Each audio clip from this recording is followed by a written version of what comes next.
Hello, everybody, and welcome back to another Nextlander podcast.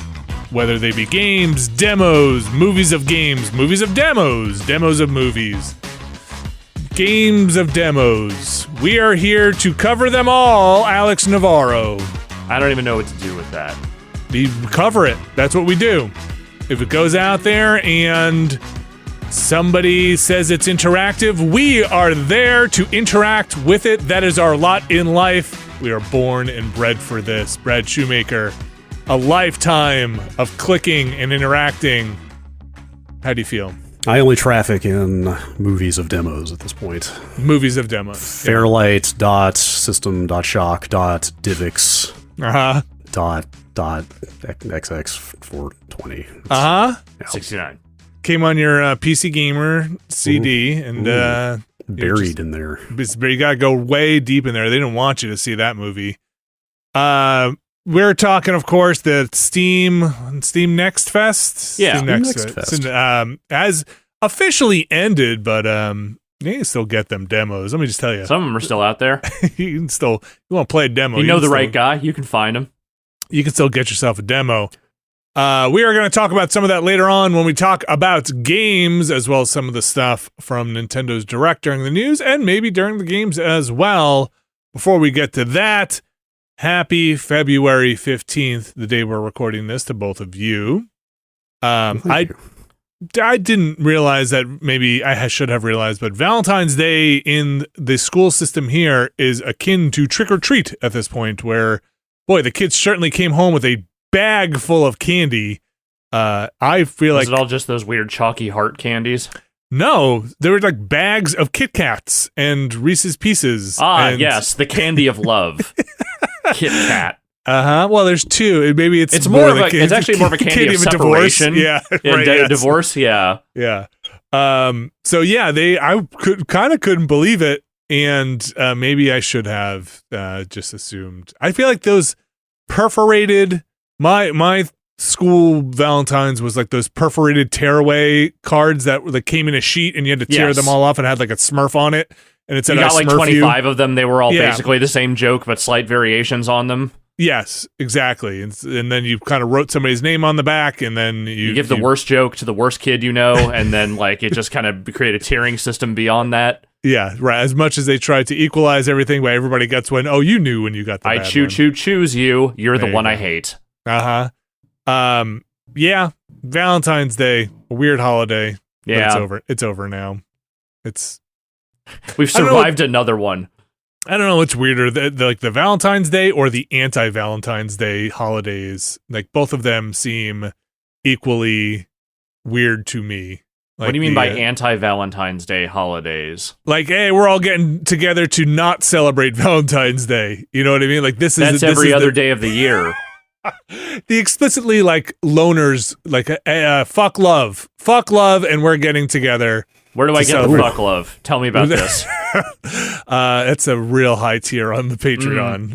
Let me tell you. Okay, you know what I mean. I know what you mean. Like the Black Hearts parties of the world, the kind of down with romantic, down with. Listen, I'm not up with like flowers for Valentine's Day necessarily, but I'm also not down with the burn Valentine's Burn it all Day. Down. I'm probably more on that side than I am on the other side. I don't know. Valentine's Day I've always traditionally found kind of weird. I think it's that flower shop around here just closed. So you did it. Yep. Finally, my campaign worked. They're gone.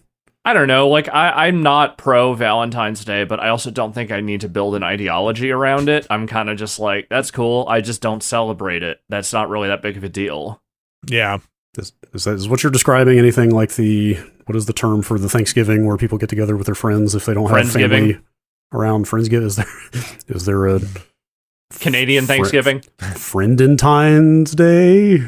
I feel like Friends Thanksgiving is more along the lines of Thanksgiving. Like it's like I feel like that is Thanksgiving. Like friends and family for Thanksgiving. I feel like you would have to fast on Thanksgiving to be on the opposite end and be like, hey, I'm going to not celebrate this kind of maybe troubled holiday, and I'm going to fast instead.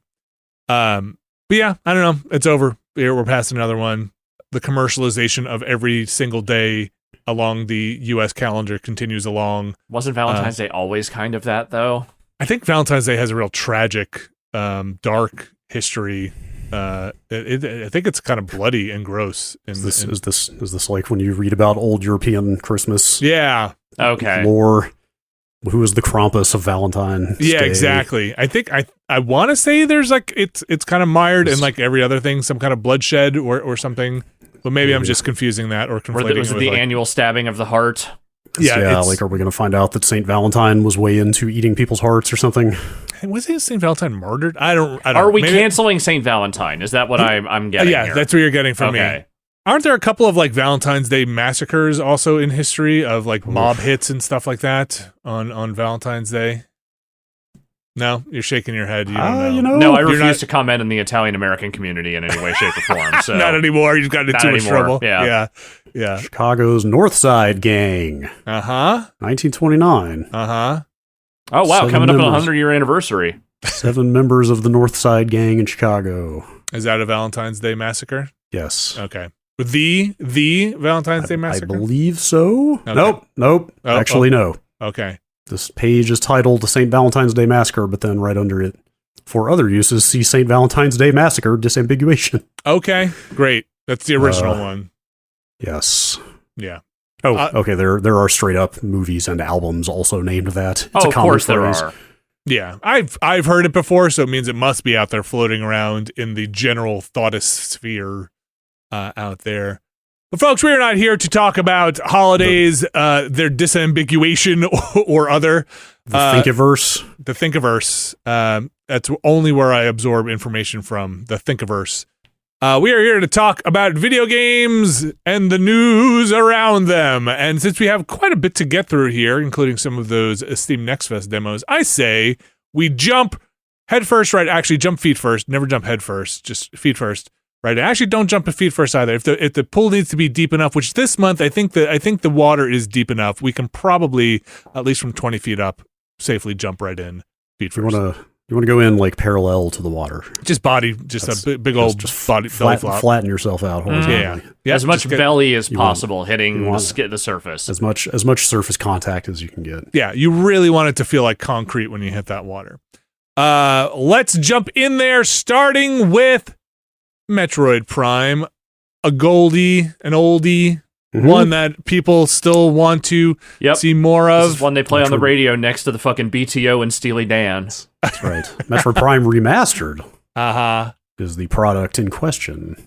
The crazy bastards did it. We missed that Nintendo Direct by like a matter of hours last week when we recorded, and then at that Nintendo Direct they released a remaster of Metroid Prime. Not only announced and released, what's your term again? Announced Shadow and Drop released. Your term is the term du jour. I don't have a term. Your borrowed Giant Bomb wiki page term. I think the Giant Bomb wiki page was announced and released on the same day. There you go. Mm-hmm. Announced and released on the same day. Metroid Prime Remastered. What is in this Metroid Prime Remastered package, Brad? Metroid Prime. Wow. Okay, that's not as exciting. Is it good, Metroid Prime? It's pretty awesome. Okay. I have not done... I meant to go out and see if I could find some good side-by-side comparisons. Maybe I'll do that as I'm talking here. Mm-hmm. It's pretty solid. I've been dabbling with it a little bit. So is Retro Studios and some other people that worked on this, right? Yeah, I haven't looked at the credits. I don't think you can pull up the credits from the title screen, but I think I saw Galaxy somebody saying have touched this. I saw somebody saying something like 10 studios contributed to this remaster or something. Okay. Yo, they put dual stick controls in Metroid Prime. Well, they would have to if they were going to put it on a modern controller, I suppose. They just went and did. Well, no, the original control scheme would work fine, and it has worked fine. It also has the Wii Metroid Prime trilogy waggle controls, motion controls. Oh, motion interesting. aiming. This thing defaults to dual stick controls. Okay. Out of the box, no question. Like, I figured I was going to boot it up, and they're going to be like, "Hey, do you want to play this game like you remember it?" Which is like, if you haven't played Metroid Prime in a while, it's a weird control scheme for a first-person shooter. What does it have? Does it toggle the aim? I don't remember. Without getting into, is that game actually a first-person shooter or not? Which some people would say no. But oh, wow. Anyway, let's move on from that. What do you mean? Like, what was the original scheme? Yeah, like is it like a Bond-ish thing where you hold the button and then aim? remember, the GameCube didn't even have a proper right stick. Like, that Yeah. C stick was not up to the task of being a right stick. Yeah. So move and turn, like walk and turn, are both on the left stick in that Okay. game originally. So All there's no look unless you stop and hold, I think it's right shoulder. Okay. Then you can stop and look around, but otherwise pushing up moves you forward and left and right turn you. And then, yeah, Okay. it's got the lock-on controls.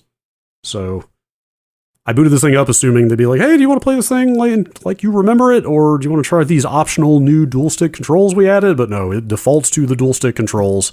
No fanfare.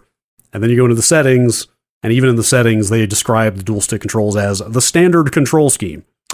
Okay. Is the language they use. And then, like, all the way on the far right is classic mode, which is the original, which it feels very much like even they are just like, hey, okay, we get it. The world has moved on. This is how shooters play now on a controller. Here you go.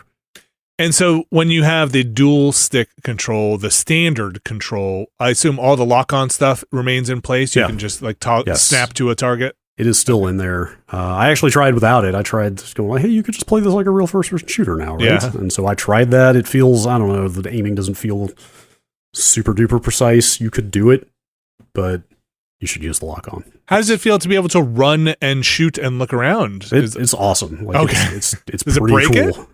Not really.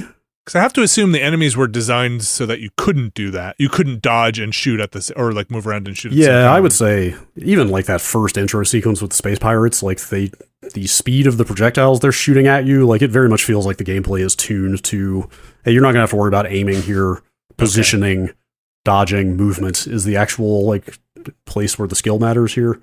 All right. It's like target selection. Obviously, you've got to like paint targets to lock onto them, but yeah, no, it doesn't feel like it breaks anything. There is no like hard mode up front. It's just casual and normal. Okay. So it's just the difficulty for the moments. You might unlock something at the end. I'm not sure. But So this is $40 Yeah. for the remaster. I assume this is going back to our fantastic deep dive into the world of remaster, remake, rejiggered, retouched. This is a graphical Recycle, pass, reuse. a Yes. graphical and controller pass. I assume. yeah, it very much is the original game underneath. It looks really nice though. Like Okay. I said, I need to go out and maybe look and see exactly what they've done. But like in my memory, like the lighting looks way better. It looks sharp. Like it Okay. just looks something about. I mean, that's Nintendo games though. Like I was about to say, like the art style holds up over generations, but they all do. Yeah. Like that's just how Nintendo rolls. Is art that is kind of timeless, but there's a kind of crisp, clean look to this thing that is like surprisingly effective. It feels like a decent jump over what, like I have looked at some of the side-by-side stuff, and while that was a very nice-looking GameCube game, I think you can say this is a pretty significant step up. Yeah, it holds up, I would say. But I mean, at the same time, you look at like the geometry is what it is. Yeah. Largely, like you're not going to mistake this for a modern game, but it is. It seems like effects, resolution effects, frame rate, stuff like that. Well, the frame rate was always great, but I now have a video in front of me, which I'm going to like quickly scrub through. But like it looks like you remember it, but better, I guess. Sure. Yeah. Is how I would put it. It's really the control scheme, like adding the dual stick controls. And to be clear, there have been other ways to play Metroid Prime in some unconventional ways for a while, but having it just portable on the Switch, running really nicely and looking good, like it's one of the best games ever made. It's a nice way to preserve this thing, I think. Too bad they didn't credit the people that made it happen in the first place, Wait, what does that mean? which has been a minor hubbub. Yeah, the credits don't include anyone from the original dev team. None of the original credits are in the credits for this thing. Wait, how is that possible? There's like a very brief splash screen that just says like based on the work of the original Metroid Prime team. Or something that's like that. gnarly. And none other than Dave Zoid Kirsch, the inventor of Capture the Flag, who worked on this game at Retro, got out there saying like, "Hey, this is a real bummer." Yeah, why would you do that? Because It's- crediting I don't in know. video games is already a nightmare, and Yeah. like for stuff like this where they definitely have to run a very long credits thing for all the people that worked on this particular version, usually they will just say, okay, well, we're going to cut out wherever we can. whatever we're legally allowed to cut out. And in this case, Yeah. it seems like that's what they did. Yeah, that's a real bummer. People will say like, well, you don't want the credits to be 20 minutes long, but I have fully come around to the argument that credits are for the people in the credits, not the consumer. Yeah. Or- also, you or- can add a fast forward option or Yes, something. Right. just add Yeah, the so scroll skip. option. Yeah. Like Yeah. the credits are a nightmare. Everybody's plays a Sony first party game. You're going to sit there for half the length of that game in a credits roll. Yeah. At this point, I mean, they'll put 7 teams of marketing in there and first party stuff in there. You're not going to put the people who made the game. Yeah, it's a real bummer. Listen, and, that it's Nintendo also, legal team made this game. That's right. It's also been a good reminder going back to it of just how like improbably amazing this game was. I mean, like, yes and no. I mean, it's not Nintendo's not in the habit of shipping crap. Like, you know, you can kind of assume a baseline level of quality from Nintendo over the course of their decades or whatever, but like still, when they came out and said like, hey, a Western studio is making a first-person shooter Metroid, like, remember the skepticism? Yes. Yeah. And then it came out and it was just like, holy shit. It's a very good game. It's like, man, they like really defied the odds on this one in what they did. And then so yeah, for none of the people who made that happen to be in the credits, not cool. Pretty It's a shitty. bummer. Yeah, not cool. I will say I fell off of the Prime series by 3. Oh, yeah. Yeah. I was done. 2 I was still I don't in. even think I got that far into 2. I reviewed 2. I remember it was kind of a bellwether to me when 2 came out of like, how much are people going to care about more Prime games that I got assigned the review for that? So it was like, oh, okay. If the Prime games were truly going to matter going forward, somebody else probably would have taken this review before it got to me. But anyway. My memory of 1 is a very good game, but I was kind of exhausted of scanning by the end of it. Yes. And then Yeah. and then 2 was like, oh my gosh, I have to scan everything again, to the point where when 3 came out, I was like, I don't have it in me. I can't scan it anymore. Yeah, I don't know, man. I love first-person scanning, but I guess I kind of know what you mean. Like, they make you scan stuff to activate, like, elevator. Like, I was reminded playing this, like, you have to scan things just to turn an elevator on and stuff like that. There's a lot of scanning. Like for lore, it's fine. That's optional, but for, like, straight-up switches to be that way, I don't know. But yeah, it's fantastic. I can't wait till my kids get to play it. I have to say, looking at the side-by-side stuff, it is a pretty substantial graphical upgrade, actually. Texture work, like foliage stuff, Okay. lighting, all kinds of stuff. New skybox. Yeah, I mean, look, say what you will about the current Switch hardware and its agingness. I Like, will. If you, okay, what will you say? I don't like it. I wish this were on another platform. Okay, Yeah. I'm not disagreeing with you, but I feel like when the right people get a hold of that hardware and know how to use it, you can still turn out some pretty good looking stuff in it. Yeah, it runs super smooth, and yes, they have done significant graphical work to this thing. It's one of those weird cases where I played it and I was just like, oh yeah, this is what I remember this game looking like, and then you go back and look at what it actually looked like. It's like, oh, I'll tell what it you looks what. like now is how I remember it, not how it actually was. Let's see someday. I mean, this might not even involve the Switch. When Metroid Prime 4 comes out, how well it runs on, let's say, the Switch or beyond. I don't know when that game is coming out. So I don't know if it's ever coming out. what? You don't think this is priming the pump for some Metroid Prime 4? That's definitely Priming how the one pump, okay. Priming the pump. one would be inclined to read this release that way if it weren't for, Wave's hands, everything around Metroid Prime 4. Yeah. This you think they'll do 2 and 3? I guess it'll depend on this one. They're all the same engine, right? Yeah, I'm sure there were upgrades. Yeah. You wouldn't. I mean, but also like looking at the amount of straight up new assets, like texture work and stuff in this, like this is not insubstantial. Sure. And I wonder if those games are popular enough to warrant it. Maybe, but I would guess no.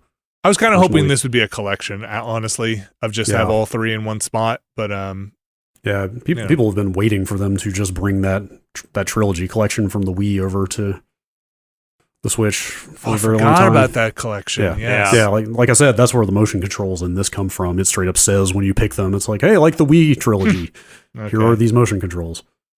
Yeah, that'd be nice. But It's this cool they did this. Yeah, $40. Yeah. Available now. The Metroid Prime remaster. It'd be nice if we got the at least 2 and 3 within a couple of years, and then 4 maybe within the next 5 years. What is going to happen with the Switch? It's a good question, but It's a good this question. thing dropping the way it did does have a little bit of the flavor of that'll hold those little SOBs until we get to 4. Yeah. I don't know. Yeah. I mean, I don't know. Maybe it won't, but I'm just saying it at least feels like a gesture of like, hey, we haven't forgotten about you. We're still making that game. Here's this for now. Yeah. I mean, like all the talk out of analyst circles is that do not expect a new Switch this year, or even news about one. Which I don't know. Like, Look. The Switch release proves they're willing to release a console just fucking whenever. Because that thing came out in March. We actually are like, what, 3 weeks shy of the Switch hitting 6 years old, I think.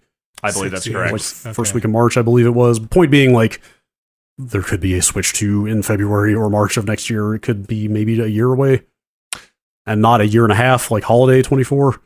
But still, So we've it's got going to be a while. we're gonna have 2. Let's say, all right, call them what you will. I'll let you guys be the arbiters of whether this is a fair assessment. We'll have Okay. 2 mainline Zelda games on the Switch, right? Yeah. We're gonna count this coming up one as a mainline run, right? Oh, absolutely. Absolutely. Yeah. Okay. We'll have. Would you count this remaster as a Metroid game, or is Dread the only Metroid game you'd count for the Switch right now? Like new Metroid? Like I don't know, like Metroid game releases. This is I don't know. This is like a love letter / historical preservation. So you'd have 1.5 Metroid releases on the yeah, Switch so sure. far. There are rumors. There's rumors that Mercury Steam is working on a Dread follow up.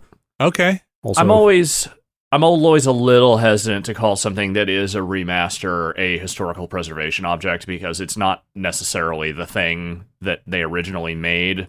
I mean, obviously in content, this thing is pretty much just that game, but like, yeah. they did do work. They did make changes to it. Yeah, but I mean, I would argue that the control scheme update makes it more playable in 2023. Yeah.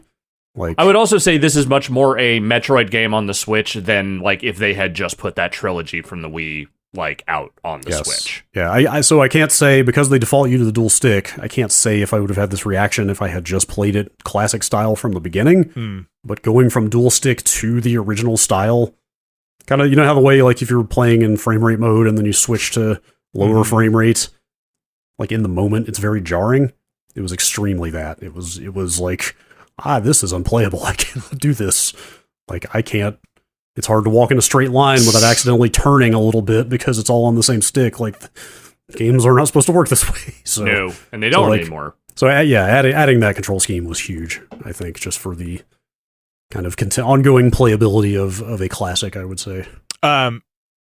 So we'll get to this a little later, but we got our Pikmin coming up, we got our Metroid, we got our 2 Zeldas, we got a mainline Mario that kind of came out with the Switch here. Probably not another. I'm trying to see, is it time to put the Switch down? Have we hit all the franchises?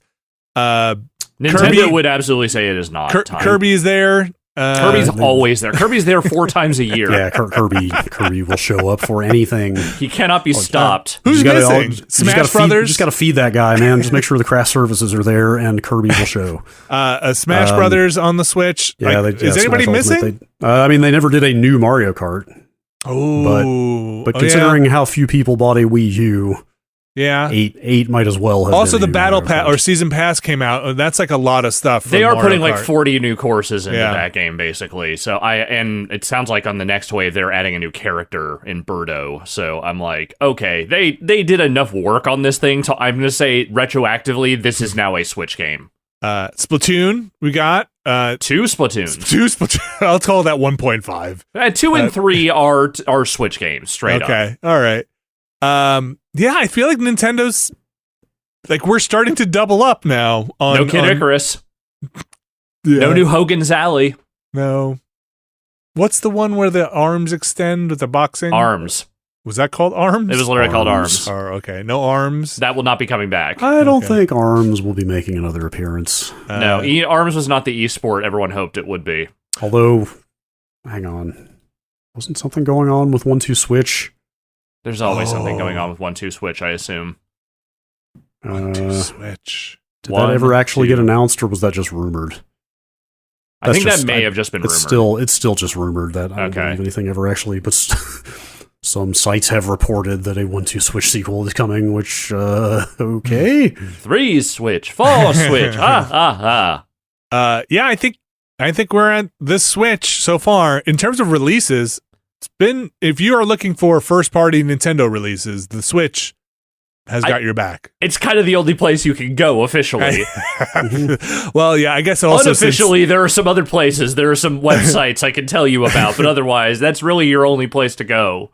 So the 3DS and 2DS line is there's no active first party. Those gone, went out of production. So it is the Switch or bust at this point. Yeah. Oh yeah, it has been for at least a few years now. Yeah. So listen, still a heavy hitter in that regard. I'm looking forward to that new Zelda, even though we'll get to it later in the news. That trailer did not a lot for me. All right. Should we leave the Prime remaster here for now? We'll take a quick break, come back, talk about some other stuff? Yeah. When we come back, maybe Metroid Prime 4 will be out. Maybe we'll have news. No, probably not. All right, we're going to take a quick break. We'll be right back. This week's show is brought to you by Factor. You know Factor, we've had them on the show before. They bring you fresh, ready-to-eat meals that you just have to heat up and make for yourself. It's a new year. Maybe you've got some goals around eating better, eating right in the new year. Factor's here to help you achieve each and every one of those goals. No matter what your lifestyle is, Factor has delicious, flavor-packed meals to help you live it to the fullest. They have keto options, calorie smart, vegan, veggie, protein plus, among others. Each of their meals is prepared by chefs and approved by dietitians, and each meal has all of the ingredients you need to feel satisfied all day long. With 34 different weekly options, there's always something new to try. Plus, you can round out your meal and replenish your snack supply with an assortment of over 36 sweets, smoothies, juices, and more satisfying add-ons. If you get Factor, you can enjoy clean eating without the hassle. Simply choose your meals and enjoy fresh, flavor-packed food delivered to your door. It's ready in just 2 minutes, no prep, no mess. If you'd like to get in on Factor, head to factormeals.com/Nextlander50 and use the code Nextlander50 to get 50% off your first box. That is code Nextlander50 at factormeals.com/Nextlander50 to get 50% off your first box. Thanks, Factor. And we are back, and Brad, just tell me what's going on with Theatrhythm. Theatrhythm. Oh, you mean Theatrhythm. There we go. Exactly what I meant. Theatrhythm. Oh, jeez. Okay, no. I dabbled with the Prime remaster. I am still making my way through Dead Space. Yes. I had intended to play more Hi-Fi Rush, and I still will. Mm-hmm. But somehow, Theatrhythm is what has been taking all of my time. Theatrhythm final bar line. They made a new Theatrhythm. It kind of rules. Explain to the fine folks what a Theatrhythm is. It is a Final Fantasy fan service rhythm game. And it started on the 3DS like a decade ago. They made a second one that I don't think I ever played the second one on 3DS. And then I'd forgotten they also made a Dragon Quest Theatrhythm at some point. It's a great word. Yeah. And there's no E in there, to be clear. Nope. Again, it's Theatrhythm. Yep. Theatrhythm. It's man. I started to say we should stream this game. Yeah. I mean, it's a bit fraught, let's say. As with all musical-oriented video games. In a live setting. Yeah. I'm trying to... There is messaging in there about streaming, and I can't remember how detailed it is in the game. I also got some extra messaging from the publisher about, like, here are the songs you definitely shouldn't stream if you want this to go well. But anyway, we will check it out. It's bananas. So how does the mechanic of hitting the rhythm work? It's similar to the 3DS game, although that was all touch based, I believe. And I'm playing the PS4 version of this. There is a Switch version, and it might also have touch controls. I am not sure. Okay, but it is a left to right note highway. Are we still using that term? Yeah. Okay. So left to right, it basically approximates like the side view battles of the 8 and 16-bit Final Fantasies. Okay. You've got a party on one side, they're fighting monsters on the other. I don't remember how deep this was in the 3DS game, but you are building a party here, and they are leveling up, and you are setting their abilities and summons, and your airship. I already unlocked the big whale, so this is probably the game of the year. So are the characters you're gathering Final Fantasy roster characters? Yeah, again, it's been at least a decade since I played the 3DS version. I don't remember if they did it this way there, but you literally are playing through individual games in this. That's how it starts out. Okay. And it's basically all of them. Jeez. I mean, it's like 14 songs per game, so it's not a huge commitment. But it's weird because they're all locked at the beginning, and they only let you unlock one game. So you have to kind of decide which one you want to start with, and then play a bunch of it before you can basically. Every time you get about a third of the way through one game, you get a key that'll let you unlock another game. I thought we got past this with rhythm games. I thought Guitar Hero and Rock Band established that people actually just want all the songs at the beginning and fuck your progression. Yeah, sure. I guess, yes. But I don't know. This feels a little, started to say dated or antiquated in some ways. That's maybe a little harsh. But like, for example, there is no latency calibration tool that I have been able to find. Oh. There is a slider in the options that just lets you make the timing tighter or looser, or like move it up or back, I believe is how that works. I haven't touched the slider yet, but there is no straight up just tap to the rhythm to set your latency that I've been able to find, which is like kind of an omission in a game of this nature. But the unlocking is not that big a deal. Like it's probably a 20-minute commitment. Which did you start with? Maybe half an hour. So the fucking Final Fantasy VII dominance continues. There are 3 different game slots for 7 in this game. What does that mean? Every other game only gets 1. Like so, 3 different sections? They call it like series. What do they call it? I'd series something. I'd series rhythm or something. It's each game. It's basically like picking games from a menu. It's like here's 1 through 6. Here's 7. Here's 7 remake. Here's all the 7 spin-offs. Okay. Right. Okay. Like, there are more here's your unlockable. Crisis Core, bitch. Yes, those are in there as well. Of course. I can't remember if those are split out or if there's a ton of content in this game. Like, to be clear, there are a shitload of songs in here. Well, they also did just put out that Crisis Core like remake. So yeah. We were looking at it before the show. I think if you go in for that $100 package, you're over 500 songs all in. Between the season passes and stuff. To be fair, I believe that is a $100 commitment. It's $100, yeah. But that's still a lot of songs. Not all available now, I think, right? Some are coming later in those season passes. It's only Final Fantasy out the gate, but they're adding like Nier and I think some Chrono Trigger stuff and some others at some point. The big Square Enix heavy hitters. Live Alive.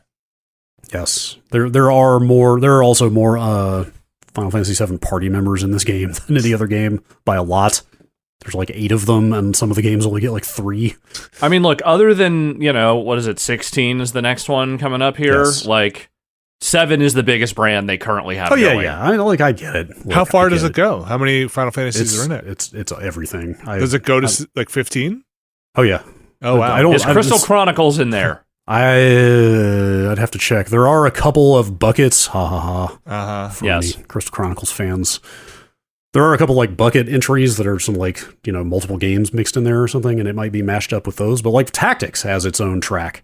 Okay. And by track, I mean like story. You're kind of very loosely playing through the story. Not really. There's no. Is 13 in there? Actually, yes. 13 has some of the best goddamn music in all of Final Fantasy. I am here to reaffirm.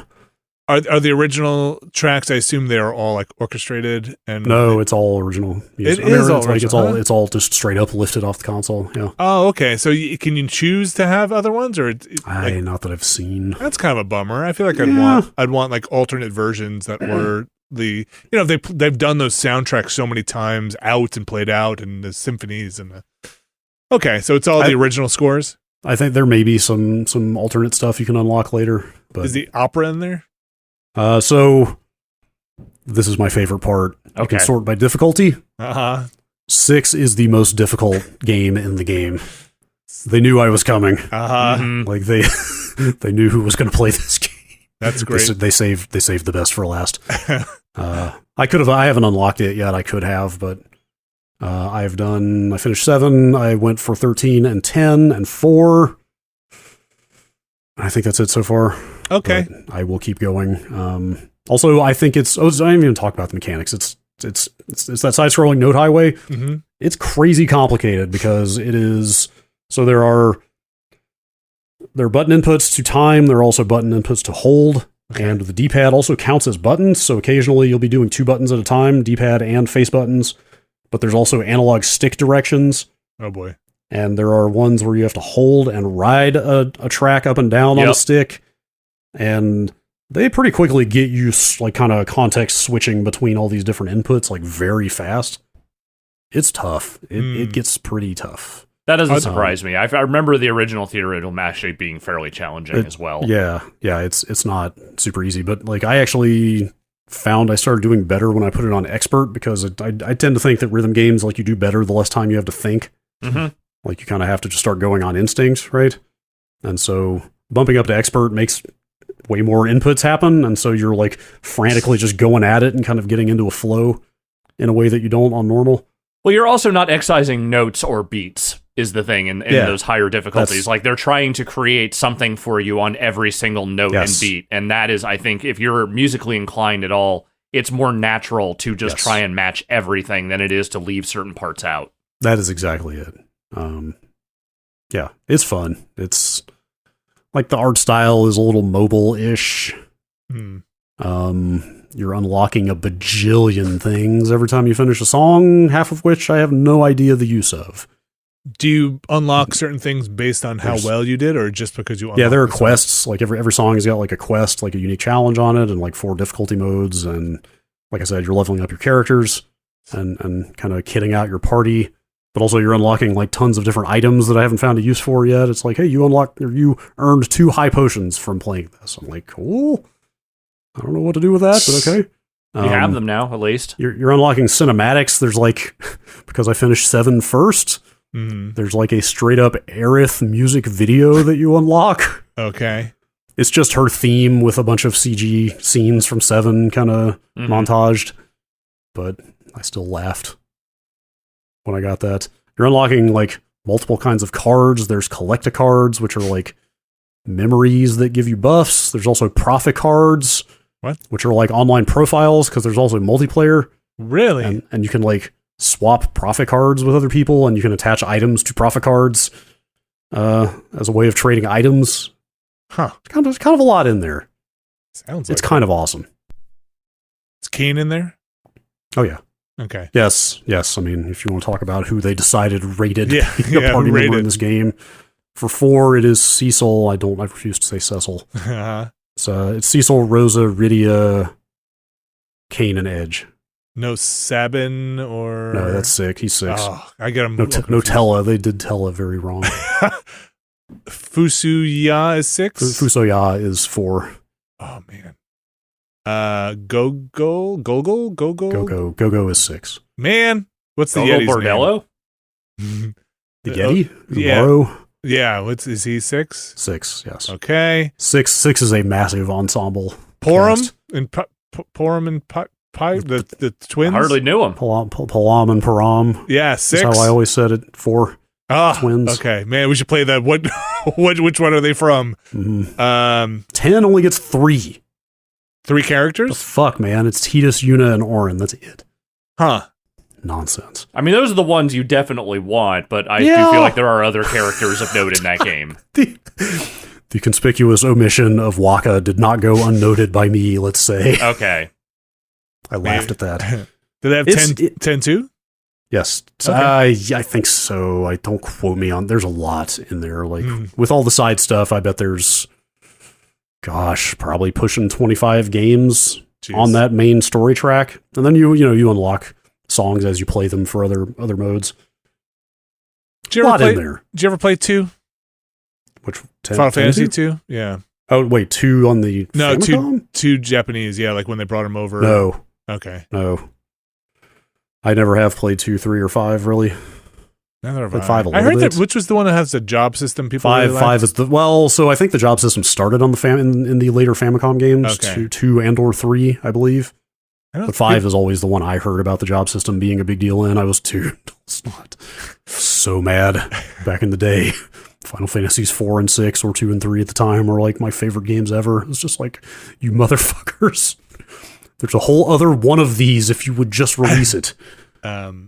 Yeah, they were pretty good.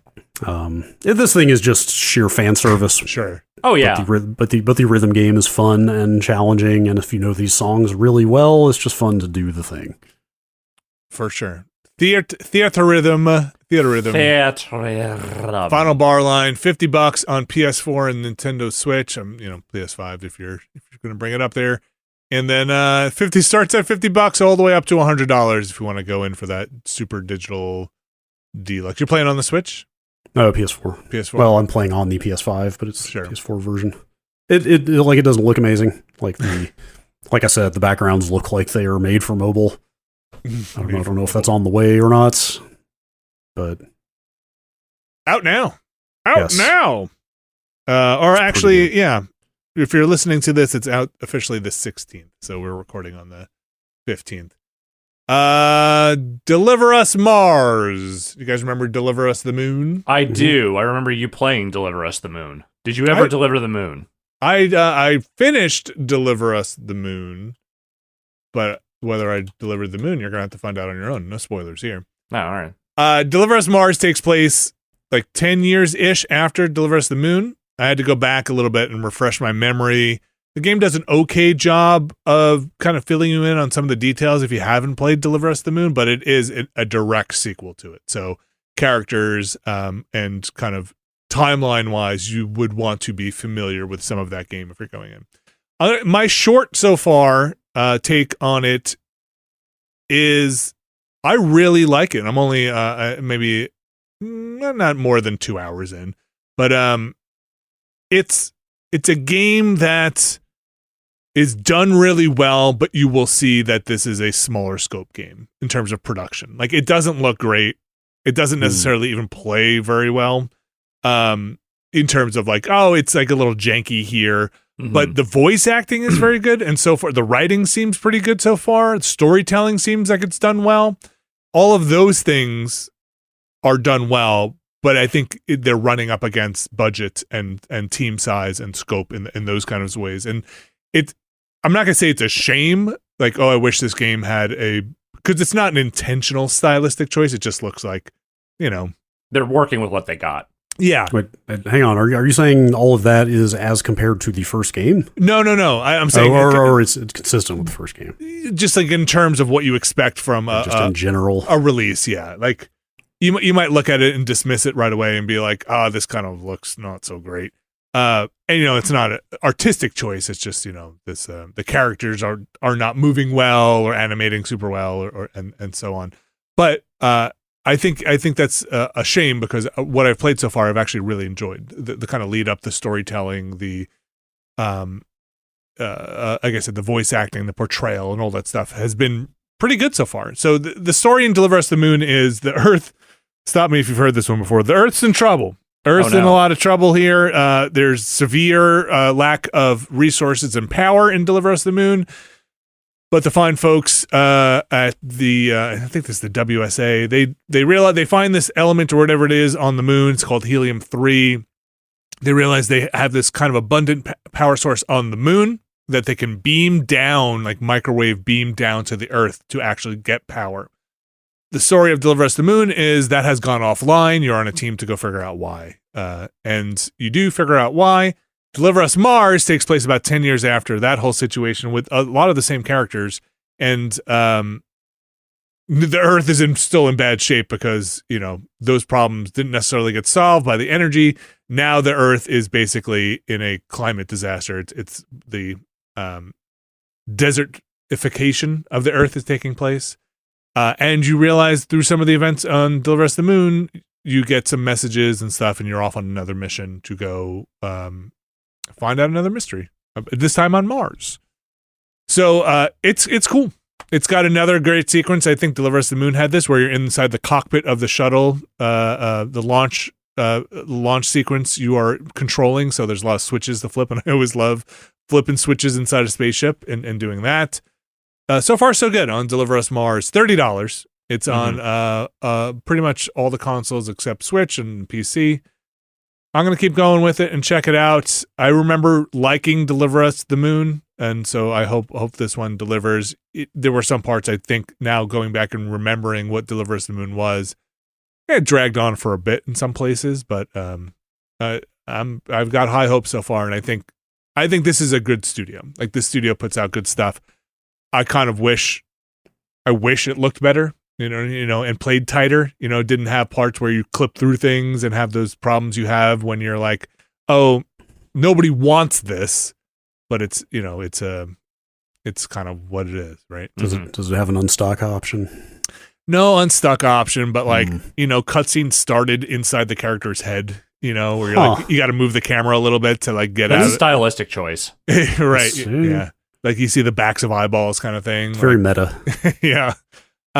But yeah, I'm willing to go past all that because I was waiting for the voice acting and everything to match that level, but I think it's above and beyond. I think it's actually pretty good, and the dialogue choices have been pretty good so far. Deliver Us Mars, that is out now. Came out a couple of weeks ago. Like I said, $30. Then I booted up a bunch of Steam demo stuff. Now, you guys had played System Shock when I wasn't there on a Thursday. What do you think? Brad, what do you think? We talked about it in the stream. I never actually played the original, so I don't have like a great frame of reference. It's got a really unique look to it. It's got a really weird, like 20% retro, 80% modern, I guess. Like, you get close up to stuff, and it's like intentionally pixelated, but that's not super obvious from a distance, but there is a definite stylistic, like quasi-retro kind of vibe to the whole thing. I also just love how like weirdly overly colorful and saturated everything is. Yeah, there's a ton of neon on everything, but also like the actual like baseline architecture and furniture and everything is all just like jet black, like dark, technology, just with like constant glowing things around them. There's an unusual look to it that I really like, but like to, just to put it in context of how little I knew about the original game, like we hit that cyberspace sequence and I was just like, oh, this is probably basically what cyberspace looked like back in the day, right? And then I went and looked and it was like, no, that was just like wireframe back then. It was just like black and white wireframe with some shapes here and there. So they've definitely like gone above and beyond on aesthetic in some places. I also did not play System Shock. I know it is highly beloved. And I guess going into this demo, I should have known this, and I think I've been told this, but I either forgot it or blanked on it. Boy, that is some it's a word I'm looking for. Deus Ex-ish, but like, systems heavy. Hey, interact with all these things. Oh, yeah. Immersive sim. War Inspector. It is extremely one of those. Yeah, I mean, it's kind of practically the progenitor of those. I mean, we talked about it on the stream some, and people in chat reminded me that Ultima Underworld is kind of like the accepted actual first one of those. But System Shock is right up there. Yeah, and again, going back to, like, I had known that at some point because that's why people would always say, oh my gosh, it's amazing. Like, what you can do in here. It's why BioShock has shock in the name, basically. It was just like, hey, we really want to drive home that this is basically a new one of those, although it ended up not being quite that, but not quite. But I did find that, maybe true to form, I quick saved with too little health, and I don't really know what to do at this point to recover from that. Yeah. So now you get creative. Welcome to Flavor Country. Right. Yeah. I think I spent a little too long in the radiation room, and my health really drained, and I had that's a room you want to get out of if you've all ammo in my pistol and my lead pipe. It's just I got to figure it out. I've got to figure some stuff out. So I don't know. Like, my first experience, it was a little frustrating. I think it does feel like a game from that era. Like it's not as forgiving, let's say, as modern games. No, I got turned into a cyborg multiple times during my time. It's pretty playing gruesome. That demo. Yeah, it's a great animation. I do enjoy that. The death screen. I hope there are more of those in the final game, and not just the one. But man, that thing makes an impression. Yeah, that's pretty terrifying. I wonder during the stream, were System Shock fans saying they were really digging it? Like, is it being well received? People seem pretty into it. Okay, because this remake has had a little bit of an up and down development history, if I remember correctly. Like, I think multiple studios or like there have been stops and starts on this thing at various points. Yeah, I'm looking at the Kickstarter page to try to. I lost track of how bumpy this process has been at some points. It was 2016. bumpy. 2016 is when they kickstarted this thing. So oh wow. Been a while. And look, games take a long time. I get that, but I think yeah. there may have also been some like straight up stops along the way for this thing. It's Night Dive who does good work on stuff like this. It seems like I think Prime Matter is now involved. They're the publisher, I think. Yeah, they are. People in chat were saying I didn't follow up on this, but the project was almost canceled at some point. And yeah, there was that kind of remastered version of System Shock that came out like a year before the Kickstarter. And that's also Night Dive. Further sort of makes it hard or confusing to keep up with everything here. Yeah. Anyway, it seems like this thing was in some doubt at some point, but it's finally back on and almost done. It's coming out next month, and that's awesome. I'm looking at some original System Shock stuff now, and yeah, man. Yeah, it's definitely a different game. Yeah. Like they are paying tribute to an older thing, but they are making something that is definitely a lot more modern. People like System Shock 2? Fuck yes. Dude, that's the one everyone loves. Oh, is that the one? Yeah. I mean, to be clear, people love the first one as well. Yeah. But Warren Spector was not on 2. That's kind of where Ken Levine made his name. Okay. But 2 is revered. I mean, it's one of the... I haven't played it since it came out, to be clear. So you did play 2? Yeah, 2 blew my goddamn mind at the time. Like, I am serious. Okay. Like I thought I had some System Shock vibes from you. So when you said you didn't play 1, I was confused. But 2 is where you got in. 2 is not super related to 1 other than more Shodan. Okay. But the storytelling at the time, again, I don't know how well it holds up, but at the time, the storytelling was like nothing short of something I had never seen before in a game. So how would you feel about a System Shock 2 coming out like this? I would definitely be interested in checking that out. Okay. I think if I had more time to do frivolous things like this, I've thought off and on about checking out the mod scene for the original game. I think people have done some work to try to make it a little more playable. It was not like a technical showpiece even in its day.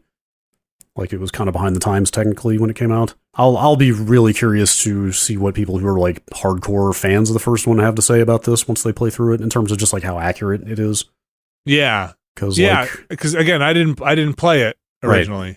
Like, are we going to be able to come out of this remake saying like, hey, now I've played System Shock? Or are people going to say like, yes, it's cool, but it's like not quite accurate to the original. It's kind of its own thing. I don't know. Yeah. We will see. I'm excited to play it though. Were you just called the hacker in the original one? I think that's true in the first game. It's definitely true in 2. Okay. All right. Along the Steam demo stuff, I want to play more. I think I might just start over at this point. I'm not that far into it, and I'm in a bad spot. Shadows of Doubt.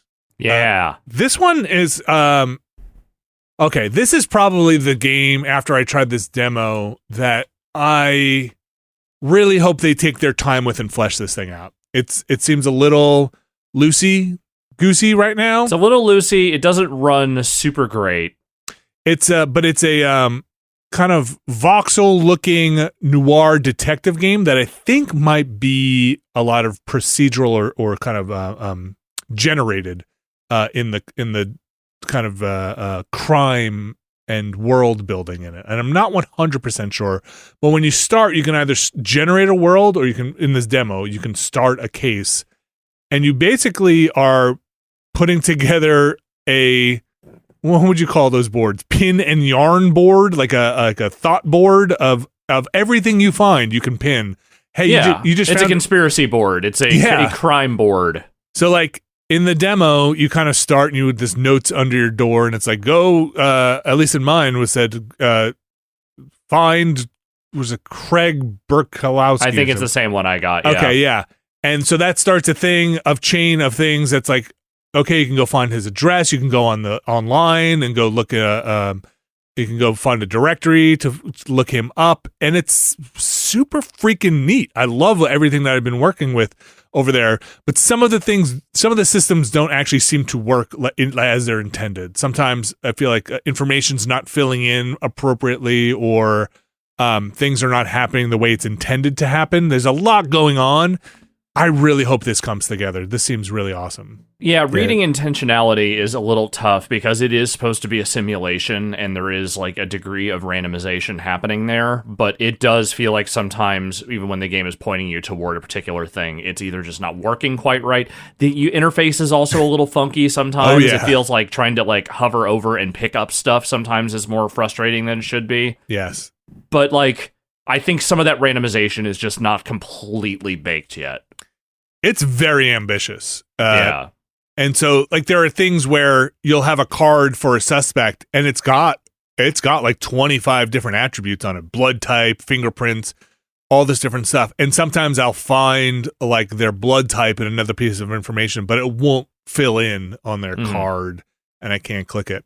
But yeah, it's a timed demo, so you get about an hour in the game, and then it kind of boots you. It literally just like hard exits, Alt F4. I think it's 90 minutes. Is it 90? Okay. It's 90, yeah. And I didn't have enough time in it. I was bummed. Like, I was running around, trying to piece together this crime. There's sneaking mechanics, there's hacking, there's combat in it. Also, it's super cool, man. I don't know. Shadows of Doubt. I really, again, I hope it comes together. It's a little too wibbly wobbly right now, but I like what they're going for.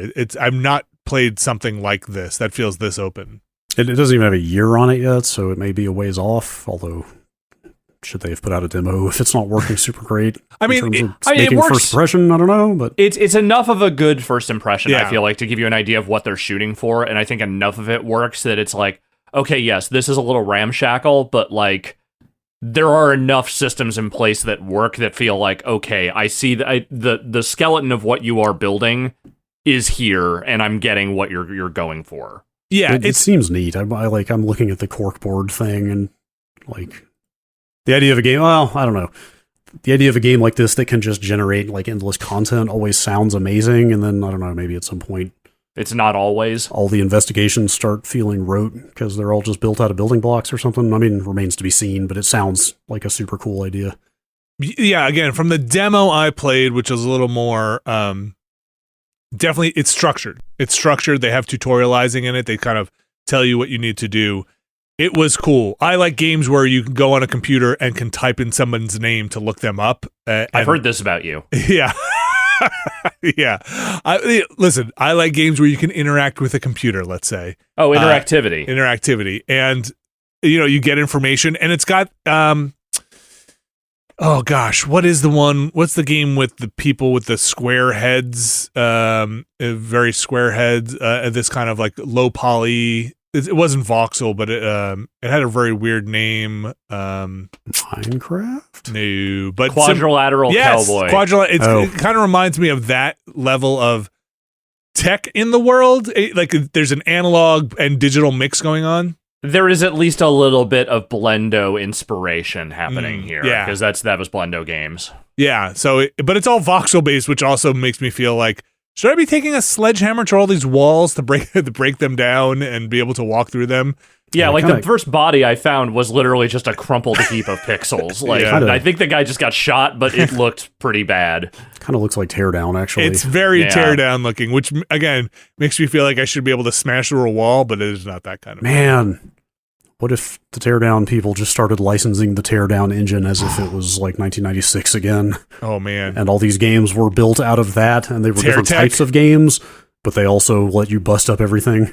Yes. Like, let's just make that a core institutional game feature. Built on TearTech. I played some Cook Serve Forever. Yes. That demo does not last forever. No. Also, did you try it? Yeah. Okay. Yeah. It's the demo's a little weird. I like the Cook Serve series. Let's say the Cook Serve universe. Mm-hmm. The demo is basically, and maybe this is how the game will go, but you are just doing the button prompts to prepare the food. like not choosing the menu or any of that stuff. Yeah. And you're kind of doing the button prompts. And man, they're devilish with those button prompts where some of them are you need to hit the X button, let's say 4 times. Sometimes it'll just be a question mark where you have to hit the X button a question mark number of times, but then the next prompt is hit any button but X. Yep, they do that a lot. Yeah, that shit like, really fucked me up the first couple of times. So you're just jamming on X, you'd be like, come on. But yeah, I played it That's how they get you. I played it for a little bit. It was fun. I'm probably not going to go back to that demo because I'll wait until the actual release for it, which I think is April of this year, if the date is correct. But yeah, I'm always a fan of the cook serve stuff. So those things are fun. I don't know if it'll have multiplayer in it, but I've enjoyed when they have the local multiplayer in the cook serve games as well. And then, Alex, you said you played some Darkest Dungeon 2 during Steam Next Fest, but that demo was taken away from you. Yeah, that demo is offline, but I have the early access version on Epic. So I could just go back and start playing the early access version, which is what I did after I played that demo. It's kind of a lot of this happening during this Next Fest. Games that are already out in early access on Epic putting demos out on Steam. As if to say, hey, we're over here on this other storefront. Here's a demo on the one you pay attention to. Maybe come check us out. Look, we took the upfront money so that we could do this thing and not fund this project ongoing, but also just in case you're on Steam only, hey, check it out. We will be here eventually. Anything new in Darkest Dungeon 2 to talk about? So Kart racing.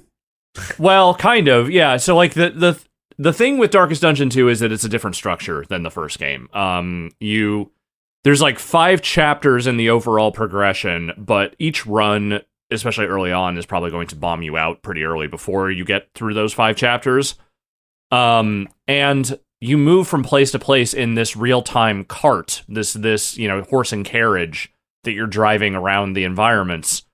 And then you're coming up and combat events, randomized events in the world as you're moving around. And there's some branching paths on that map as well. So it's not just hey, pick your team, go plumb the depths of one of these 4 environments, and eventually you'll get to like a boss-ish encounter. There are boss encounters, but it's the way you move through the world and the way it's kind of structured itself is very different. And that was very jarring to me initially when I started playing the original early access version, and I kind of fell off of it because I just wasn't really jiving with it. Mm-hmm. I don't know. I mean, so they haven't changed really any of that stuff. Like the structure still is what it is. They are going forward with the layout that they came up with initially. But I think I'm starting to warm up to it a little bit just by playing it more and kind of letting the initial jarring nature of it just kind of like go away. Like I'm like kind of giving myself over to it. And I am having some fun with it, but I do feel like I just kind of like the original Darkest Dungeon better. That's fair. I mean, yeah, go ahead, Brett. Sorry, the wagon driving just kind of seems like a different way for a different interface for you to make the choices that you'd be making on like a world map instead. Yeah, and it doesn't feel great, is the thing. Like, just the controlling of the cart, it's a little loosey in a way that is probably intentional, but I just kind of don't really enjoy holding down the move key and just sort of like waiting until the next random event. It just feels like you could automate some of that. I don't know. Like, I appreciate that they are trying to do something different, and there is certainly enough of that Darkest Dungeon flavor there, especially in the combat, that it does not feel wholly different. And I like the new art style. Like, it's 3D models, but it is still that, like, very hard-line, animated-looking character. Yeah, they did an amazing job of translating the 2D art from the first game into 3D. Like, I think in screenshots, you couldn't tell the difference here. Yeah. You couldn't tell that they're 3D. It's really until you see them moving, they're like, oh, you actually just kind of redid this whole graphic style. It's been in early access for a bit now, right? Like a year and a half or so? And I want to say that's not too far off from how long the original Darkest Dungeon was in early access, too, though that was on Steam, so... And then this is May for 1.0 on Epic and Steam. So May 8th, apparently, 2023. That is this year, if you forgot. I'd say it feels far enough along at this point in early access that does not feel like a wild date by any stretch. Okay. The Darkest Dungeon Part 2. And like I said before, these are some of the demos we've been playing, though that's the early access version of Darkest Dungeon 2. Some of those demos are still available. Like I was still able to play System Shock and Shadows of Doubt and Cook Serve Forever, though I I want to say Steam Next Fest officially ended on the 13th, 13th or 14th. Yeah. Moving over quickly here, I want to mention a game, Forspoken, a game that we've mentioned a little bit here, came out last month in January. I finished Forspoken. At some point, I put my map away and just started running towards the objectives. Did not find it difficult. I was a little worried without really engaging with a lot of the side stuff, I'd be underpowered or underleveled. Mm-hmm. Didn't want to be in the case. I kind of walked through a lot of the maybe I had overdone it initially, so I made sure to hit all the passive things on the way, the passive stat boost on the way, but I did not go after the gear stuff. It just got too tedious, and that's coming from me as someone I will collect anything and everything. Yes, you will, and it just started getting too tedious, too same. Bah, I don't know. Okay.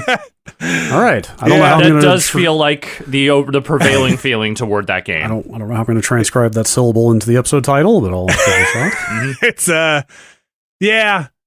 Like, I don't regret playing through it, but I can't really say. I think if I were on a 5-point scale, this would be somewhere on like a 3.5 or something. Like that's a 10-point scale. You got to commit. Is it a 3 or a 4? I don't know. It's somewhere between. I'd have to think more about it. Yeah, it would fall in between. I don't know. It's I've had like zero desire to go back to that thing in the last couple of weeks, and that's not just because Hitman Freelancer has taken over my life. It's more just like I feel like anything else would just be more enticing to me right now. I was interested in the overall, the bigger picture narrative. I still think the smaller picture dialogue and stuff is not good. A lot of people gave it a lot of crap for that stuff, and it didn't bother me as much as it did other people. It's hard to get down with characters you don't like. It's for a long run. I also feel like the twist they were setting up for that game could not have been more telegraphed, and I don't know if that's actually the way they pay it off, but I bet it is. I don't want to get into spoilers, so if let me just ask you this question, and you don't have to give me a content-filled answer, just a yes or no. Do they explain anything about where Frey came from? Oh, yes. Then that's all I need to know, because I know exactly where that's going. Oh, if you're saying is the game? Tell us. No. Is the game predictable? Yes. Could you pretty much map it all out? I mapped it out by the end of chapter 1. Yeah. I mean, let me just set up again. I'll just reiterate in a neutral tone the setup for Frey. Frey is an orphan who doesn't know who her parents are, who grows up in New York City. I feel like what Alex just said about mapping it out by the end of chapter 1, I think I may have also mapped it out in the last half of a sentence you just spoke. Okay, and then Frey gets transported to another world where she has to kind of discover. Yes, it's an isekai game. We all know this. Along with her frenemy bracelet cuff. Yeah. Yeah, it's pretty predictable, and even the characters don't seem very surprised with any of the twists and turns. Like, it's all kind of like, meh, like, let's just go. But there's just a reluctance for the characters to move on and do anything that becomes a little grating by the end. It's just like, oh, we're gonna do this. Just stop dragging your feet. Like, this is gonna be, you're not just gonna end the game here. Just stop saying you're going home. Forget it. I'm just going home. Like, no, you're definitely not. You're definitely not going home. There are 4 bosses in this game. You have beat 2 of them. Stop saying you're going home after each one. We know where this is going. Stop pretending like you don't also know. So, things take turns and swerves, which are like not exactly maybe what you think, but if you zoom out, it's pretty much what you thought was going to happen. Even some of the bigger plot points. But it was interesting to see all the way through. I just think it's a very mediocre game. It reminded me, I was going to look this up, and now I should have, because we're going to have to play what game was that? But maybe you guys will get it very quickly. What's the one around the time of Infamous where you could run up the walls and had the black goo? And Prototype. It reminds me of Prototype in a way. And I don't know if it's the magic parkourness of it, but the controls in that thing get away from you in weird ways. Like Man. magic parkour like has a mind of its own sometimes when the way you're dashing and moving around. Prototype. You like Prototype? Man, that was a video game. Yeah. I don't know. I'm not exactly sure why it started bringing back Prototype vibes, but I think it's like the running straight up walls and jumping. You get some cool traversal abilities. They just you get. It's one of those games, and this is not spoiler, so I'll just kind of mechanically say it's one of those games where you get to do the coolest stuff after you've hit the point of no return in the story, where it's like, oh, this is really cool. And I would like to do this more, but it's like kind of after you're like, hey, you're going on to the point of no return, walk through this door, and then you're going to get some other things. That being said, they don't make this very clear, so I will say this to people who are playing and want to finish it. You are able to return back to the world post-game. They make it really seem like you're not going to, because a million times in that game, they're like, hey, you're moving forward in the story. Have you done everything? And you're like, okay, yeah, I don't really care that much. If this were a game I cared, if this were like a Mass Effect, I would go and scoop up everything. But I was like, let's just walk through the door. But you can move, continue on because you keep collecting experience points in your like weird no point of no return stuff. And you're like, what am I going to spend this on? Forspoken, I don't know. I wonder how that's doing for them. It seemed like they were making a big deal out of it about that, and then they weren't. And then they kind of weren't. Oh, right. It was discounted already. That's right. I saw it. I saw that it was on sale. It's clunky. It's just not there. It doesn't not have there. it. Not for me. I never even got into the combat. Yeah. I don't know. Yeah, I was really hoping for more from the combat. Like, I feel like even as I started unlocking stuff and getting more abilities, I was never really... Like, I got into a fine enough groove with it. I just never really felt like it was that fun. Yeah. After a while. The parry system doesn't make a lot of sense to me. And, like, where you can parkour your way, even if you hold it down through some attacks, when certain attacks are going to hit you and not hit you based on your shield and your stamina. And it never felt like I was fully engaged with the combat. But then again, I also didn't have a lot of trouble with it. Some of the upgrades never seemed worth it for some of the moves, and you never want that on a skill tree where you're like, I'm kind of done putting points into stuff. I don't think it's worth it for these. I don't know, not much more to say about that. I'm going to put that down. I don't think they revisit this franchise for a while, if ever. No. Who was this? Who made this? Luminous Productions. Luminous. Okay. Yes, a studio that I'm going to go out on a limb and say is going to be doing a lot of Final Fantasy support in the future. It's an internal Square Enix studio. They did 15 or they worked on 15. I don't know if it's like fair to say they were the 15 team. I think they were the closest to it, but 15 they were one of the leads, I think. 15 had a bumpy production cycle. I think they're probably the most directly credited with it. Like 15 was unevenly received, let's say, and so is this. But you know what? I feel like most people got there in the end with 15. Like, I feel like the overall assessment of that game is generally pretty positive. It's got its fans, let's say. Forspoken. I hear more people speak positively about that one than I do hear people talk about like 12 or 13. 13 has its fans too, but 13 has a dedicated thread on our Discord, believe it or not. So does 14. 14, yes, but 14 is huge. Yeah. 13 is disrespected in some circles, perhaps. This is not me casting aspersions on 13 or anything. I just feel like most of the people I know who played 15 felt pretty good about it by the end. 13 is Lightning, right? Yeah. Yes. Yeah. I listen, it's why I was asking if it like what it was. Is 12 just the one no one talks about? No, people 12 is weird because 12 is set in the world of tactics. 12 is an interesting game that is not really consistent with anything else in the mainline series. I just feel like all the discussion for that one, like the air got sucked out of it at some point, and I just never hear about it. It was received kind of weirdly because, yeah, it was not stylistically, mechanically, it was just not what they had been doing for years. And then this latest, we're coming up on what now? 16 or 17? 16. 16. Okay, and that's the one that might be referencing 14 in some weird ways. Like narratively. Well, there are common developers on it. I don't know if there might be narrative ties. Forspoken. 100% sure. Forspoken. It feels like a game held hostage by somebody saying you need to make an open world game. And then a Western style open world game. Yes, you need to make a Western style open world game. We don't want to. You have to put all these things on a map but only 5 different types of them and just do them. That's my time with Forspoken. And then the game that keeps on giving. I was shocked at how far you made it in Hitman Freelancer, Alex, but you have been putting some time in there. I mean, I'm not even that far. I'm like level 22, and I think it goes up to 100 or something. So I'm not exactly churning through the whole damn thing. But a helicopter, got a garage. They give you a lot of that stuff in the first 10 or 15 levels. It's not. You don't have to get that deep into it before that stuff starts showing up. It's just that you get more options as you go along. So let's we don't have to go too much into Hitman Freelancer, but let's just quick check in here.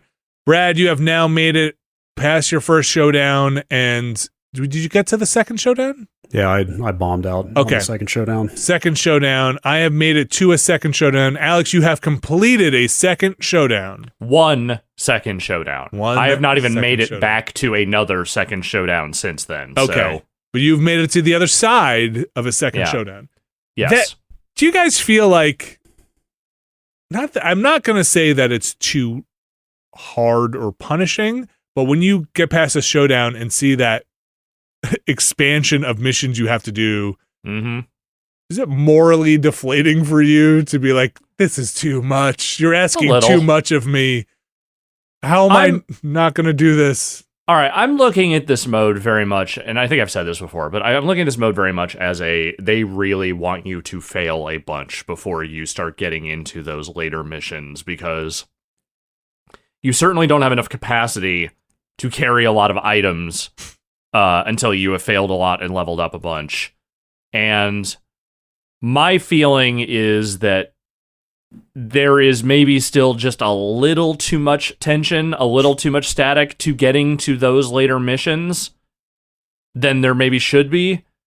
But I'm not mad that I'm failing a lot. I'm mad that it feels like I'm going to have to go on some kind of super legendary run to even feel like I'm getting close to the end of this thing. I would say my only beef is the time commitment for it. That's what I mean. Yeah, it takes a long time, or at least me. You can pull out at the end of a mission. You don't have to sit there and do all of them back to back. Before, it will save between missions. No, I just mean the time investment on a run. Is oh my gosh, it's been hours on this run that I'm about to fail because I wasn't watching my map closely enough, or I ran into a trespassing room when I shouldn't have. I got a really bad starting point on this one mission that's right before the end of a tier. It's just it's making me better at the Hitman systems, and that's fun. But I feel like I could go back to the regular map game and just absolutely demolish it at this point, because I know kind of where the majority of the stuff is now. I know where some of the weird nooks and crannies in those maps are. I feel like if I was just playing a regular game of Hitman, I would be unstoppable now. But also, maybe I'm also just inflating my ego here just because I've been playing a lot of this. It's fun. I'm going to keep going, I think, at least until I can... I wonder if you wind up getting to the third one. By the time you get there, you're like, I can do this. I understand the mechanics here enough where I'm not going to mess this up in a way. You're bringing silenced weapons with you. You're kind of playing the game on its terms. I think I'm going to look up to some of the things like we talked about during the streaming of it, which are what's in the bank vault, where some of those weapons are hidden, to make things a little bit easier on myself. There are some mechanics in there that I feel like I would benefit from just looking up, like the things like, hey, assassins will drop these, recognizing where an assassin is, and the lookouts and stuff. Yeah. There's also still a certain amount of cheesing in that mode where it's you really are just occasionally hoping that the AI breaks in a certain way that will benefit you as opposed to a way that absolutely demolishes you. Yeah. And I've definitely gotten pretty lucky on a few of those runs. Yeah, same here. And very unlucky sometimes. Oh, yeah. Every time. Hitman's freelancer mode. So is that it? That's it for Hitman for now? Scheduled out? Like, are we... As far as we know. Yeah. They're done. They're done? I do think they should probably put some more cosmetic items into that mode to sell people, because I think people will go for that, but... I bet that's the idea, is if the data shows that people are into that stuff, they can add more fairly easily, but like large-scale Hitman development, super done. Bond or bust for IO at this point. Yeah. All right. That's going to do it for the games for this week. We talked about, I'm going to run down here, we had those Steam demos too. Metroid Prime Remaster, which is out now, $40 over on the Switch. Theatrhythm, Final Bar Line over on the PlayStation and Switch. That's $50 to get in the door. Deliver Us Mars, kind of on everything except Switch, $30. Then the Steam demos we talked about, System Shocks, newest demo or release that's slated for March still. Shadows of Doubt, which doesn't really have a year, maybe 2023, we'll see. Cooks Are Forever in April, and Darkest Dungeon 2, which is already in early access, but is due out in May. Then we talked about Hitman and Forspoken as well. We're going to take a quick break. We're going to come back. We're going to talk about the news, including what we saw or didn't see or caught up on the Nintendo Direct. So stick around. This week's show is brought to you by Bespoke Post, Alex and Brad. Yes.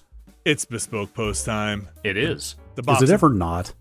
Well, there's times between the boxes of awesome. Fair. And where I assume you're enjoying your boxes of awesome, but you're not opening. You're not opening your box of awesome. It says here to unbox your box of awesome. Can you hear that? Uh-huh. Mm-hmm. Yes, he is absolutely, contractually opening a box as we speak. A box of awesome. This week I got cologne. I got cologne from a company called Guy Fawkes. And, remember the scent of November? I don't know. It's January now. We can't do that. You're going to smell like gunpowder? I don't know. Well, no. I'm going to smell like bergamot, pepper, and rosemary with this scent called Mara. Box of Awesome probably has something you're going to want. To get started, take the quiz over at boxofawesome.com. Your answers will help them pick the right box of awesome for you.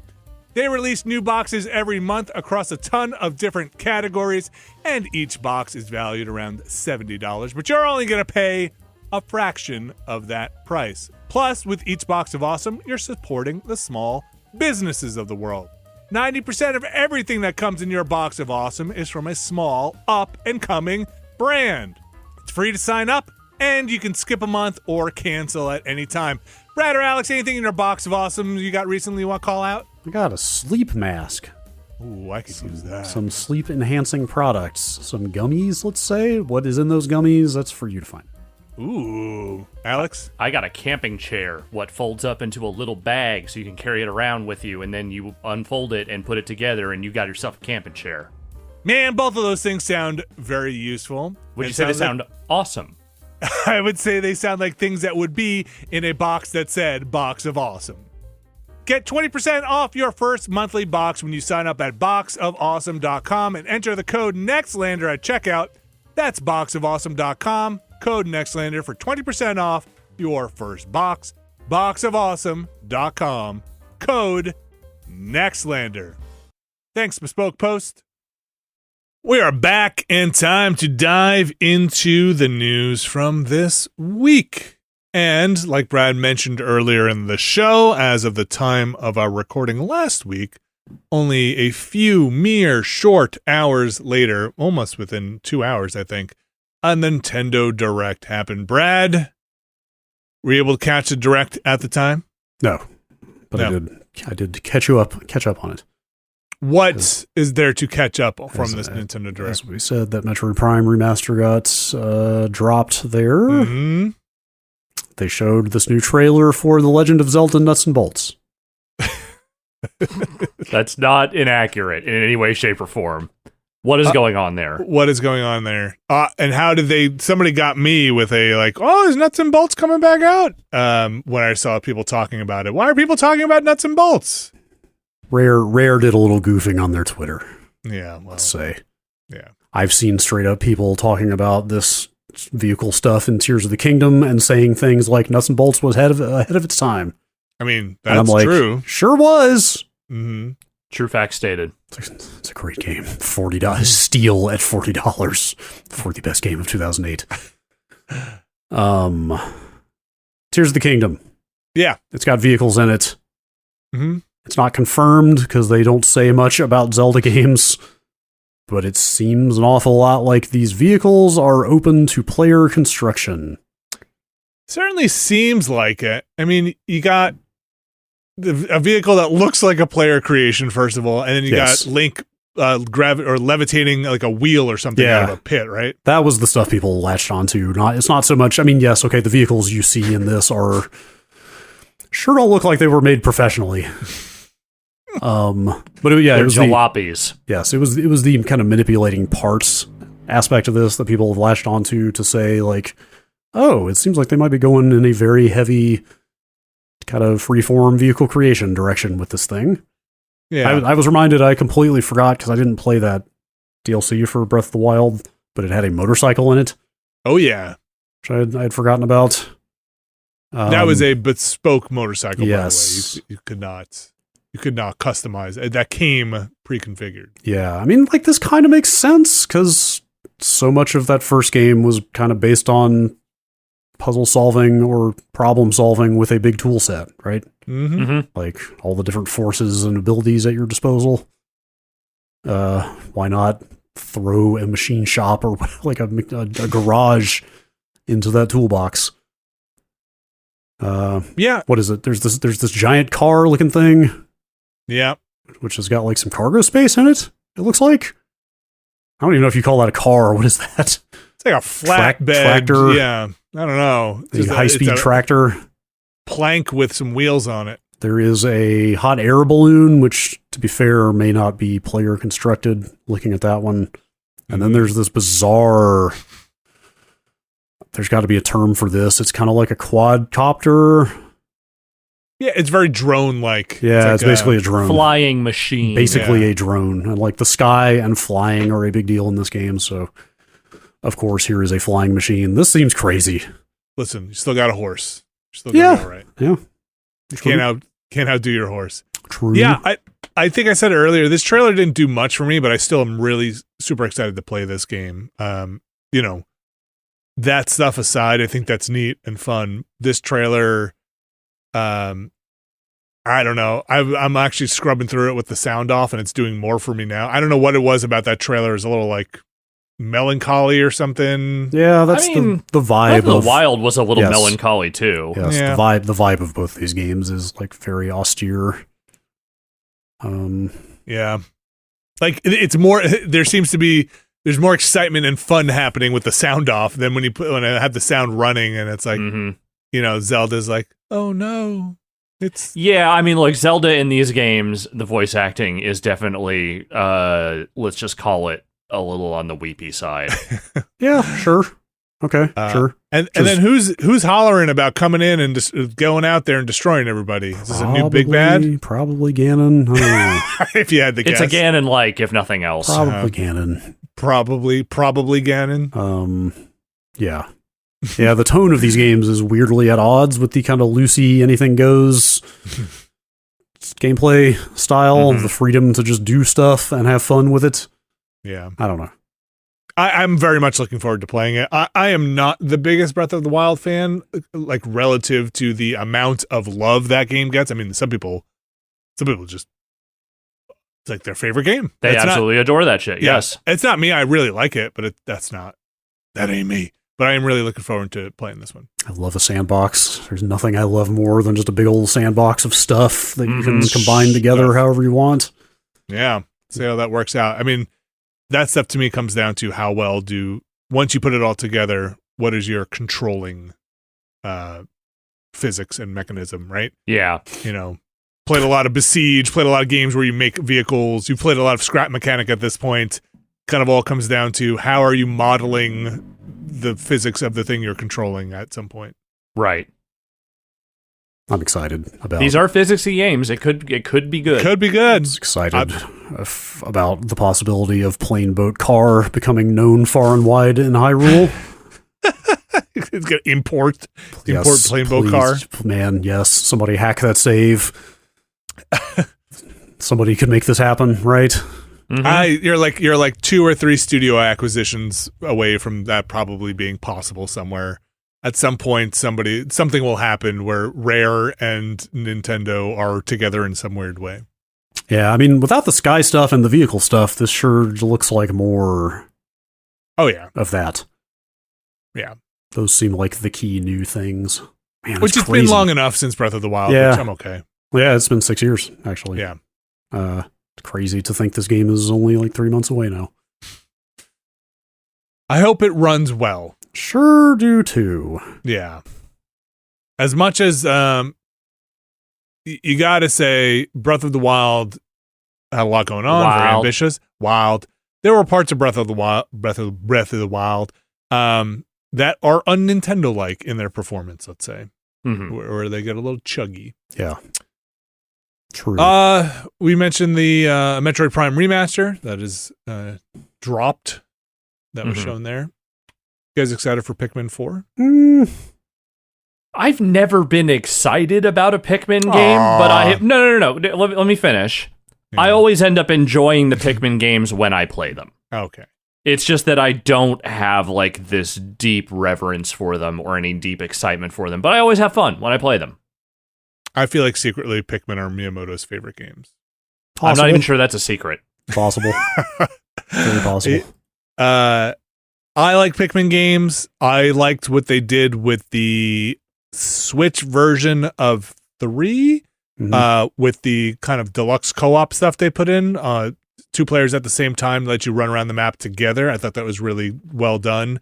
I would like to see that in this. When I looked it up, it looks like it has same system, 1 to 2 players, but I don't know what that means yet, like how that is implemented. So hopefully it's not some battle mode or something like that. I think that's what they had in the Wii U. Is that where 3 came out originally? Was it Wii U? 3? Yeah. Yeah, 3 was Wii U game. Wii U? It was like some kind of battle mode for the co-op stuff, I think originally. Yeah. Anyway, I hope they do what they did with 3 on the Switch, because A, it's fun to play these games with my family, but B, splitting up the work is actually kind of nice in one of these games where you're like, hey, you got to go over here, take the electric Pikmin, I'll go take the water Pikmin and go take care of this objective. It's kind of a nice splitting up of duties. Though at the end of this trailer, I should pull it up again and rewatch. It looked like there were 4, I don't know what alien race they are, but like 3 or 4 people standing around a shuttle. So maybe they allow you to have multiple people, or it could just be that you switch characters like you do in every other Pikmin game. Yeah. And it's just, you're just trading off characters. Excited. I don't know who these I can't remember what the other Pikmin people are. One is the fruit planet, and one is the vegetable planet, and I can't remember what they are. They're like, I can't remember. Do you remember what they're called? The planets they come from? Like, not off the top of my head, no. I've played it fairly recently, and I can't remember. I remember Olimar. Yes, we all remember Captain Olimar. Yes, Kevin Olimar. Kevin Olimar. Yeah, I'm excited. What's the date on that? July 21st, they announced. Hell yeah. Is a date they put out there. Another date they put out there. Yeah.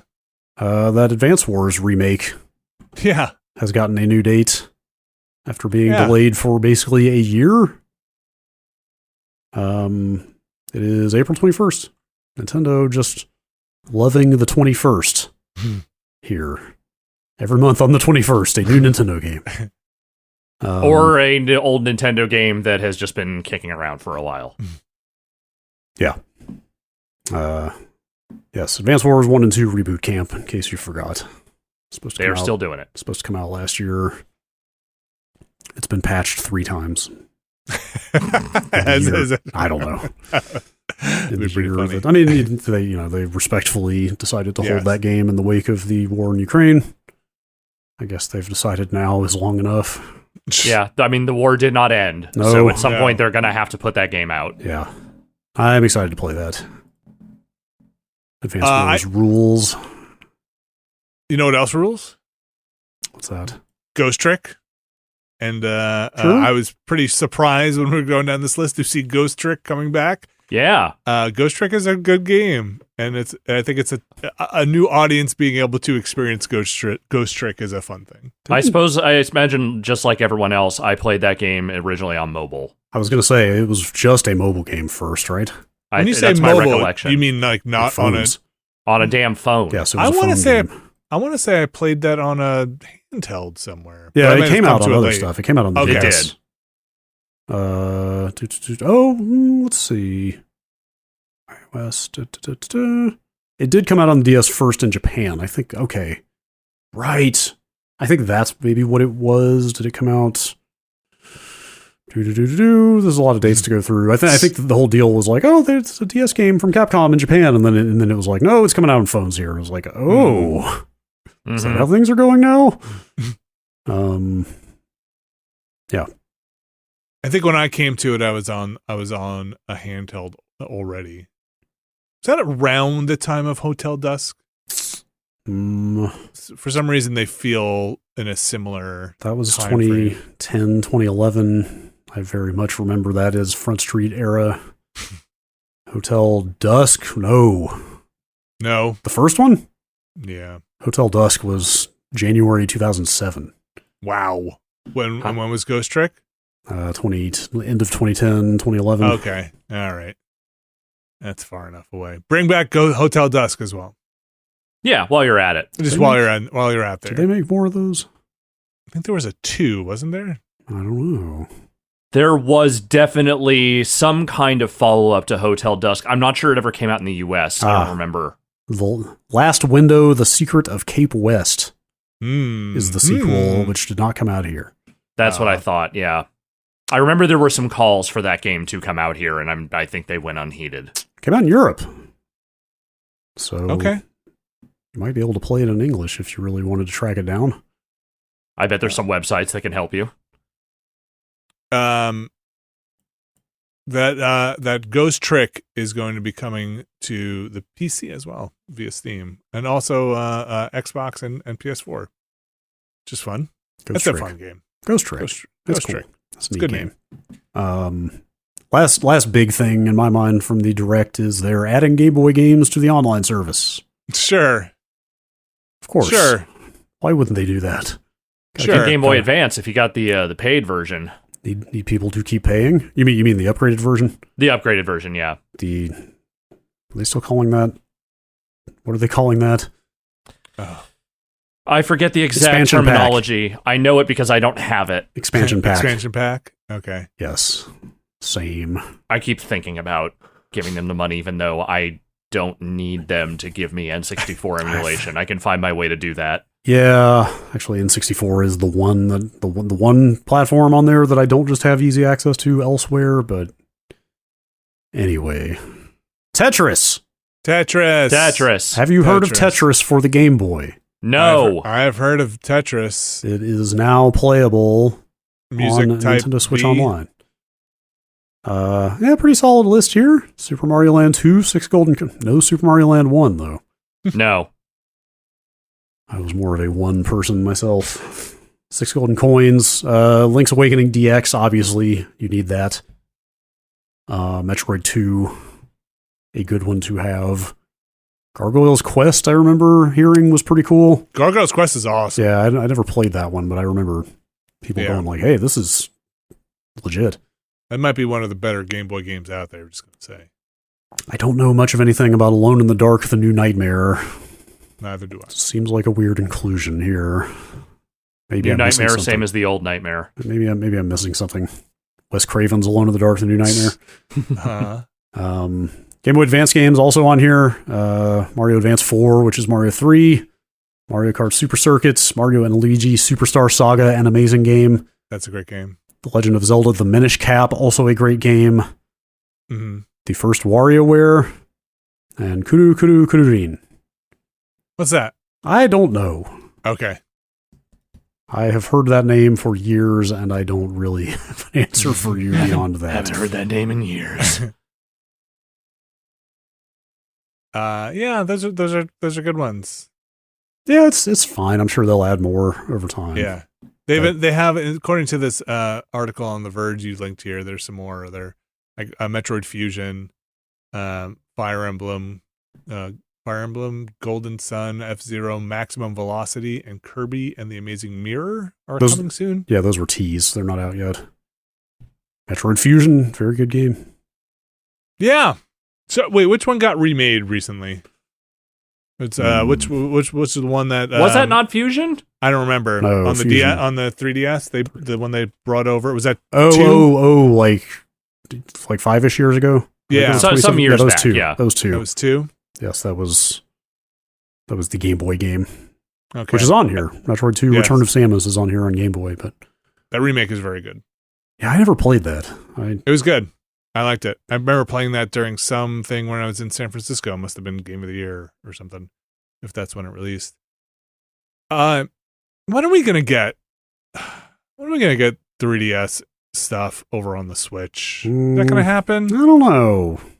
I don't know. That Zelda, that Link game, was it something? Was it the Tears, the Past, the Link to the Past, but not a Link to the Past? Link Between Worlds. Between Worlds. That game needs to come out somewhere because that game's amazing. That game rules. Like, that's one of the games that I would say is actually better with 3D. I mean, you could do it. You certainly could do it, but that one really felt like it was made for the 3DS. It can't get stuck on the 3DS though. It needs to. The music in that game is too good to be stuck there. Like that game needs to find a way Those are off. some games that will require, like the DS, will require some retrofitting to exist in that environment, though. Use the Nintendo's weird VR thing, and then Nintendo's Virtual Boy. No, they're cardboard Oh, VR. right. Yes. where you can cardboard. Wasn't that part of Labo? I think. God, remember Labo? Fucking Yeah. Labo, man. Yeah, that's why you don't trust Nintendo to follow through. Somebody's still making guitars on Labo somewhere. I remember everybody getting really, really, really excited for Labo, and I was like, "Man, gotta go to a kid's store. This stuff is out there. Mm-hmm. You can make this stuff. Labo's out there. It's still a threat." There was quite a hubbub around the Labo announcement, and then it just kind of came and went.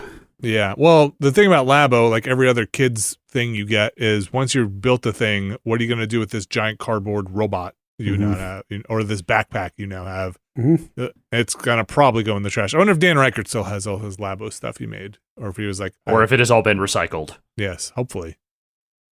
Yeah, Nintendo Direct announcements and delivering some games like Metroid Prime Remastered. Brad, you have put this Psychonauts documentary, the release of their Hell yeah, gigantic documentary, 22 hours. Holy cow! Psych Odyssey. Psych Odyssey. I believe this was doled out episodically for Kickstarter backers, or was it Fig backers at this point? Anybody know? I think that was a Fig thing. Yes. I think it was Fig by the time this happened. They dumped the whole thing on YouTube. Yes. This is the successor to the Double Fine Adventure documentary, which is basically one of the best things in video games.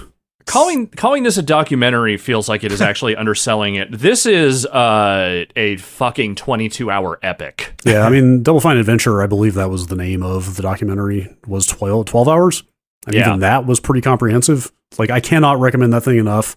I have not started watching this one yet, but like, it is the most in-depth and raw look at game development I have ever seen. Like, it's crazy. Like, they do not hold back with like financial troubles and burnout and all kinds of, hurdles that got in the way of Broken Age getting done.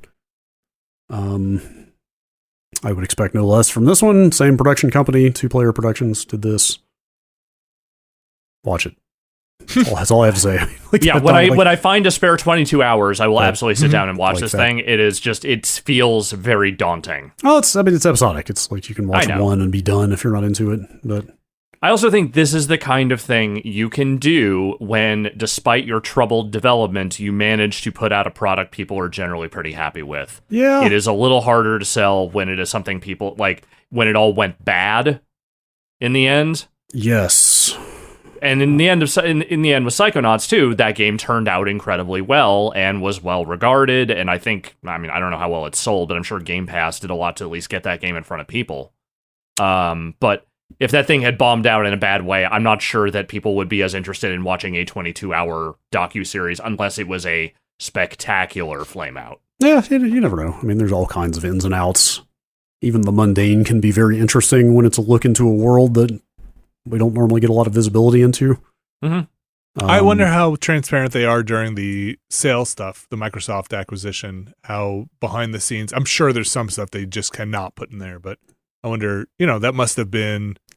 Oh, you couldn't put that in there. Yeah, I mean, like the first documentary straight up has stuff in there where like they ran way over budget and behind schedule on that game, and so their biz dev guy is out there frantically looking to drum up any deals he can on existing stuff, existing IP, like selling existing games in other territories, just trying to bring more money in to keep development going. It's like, it's fascinating and kind of brutal.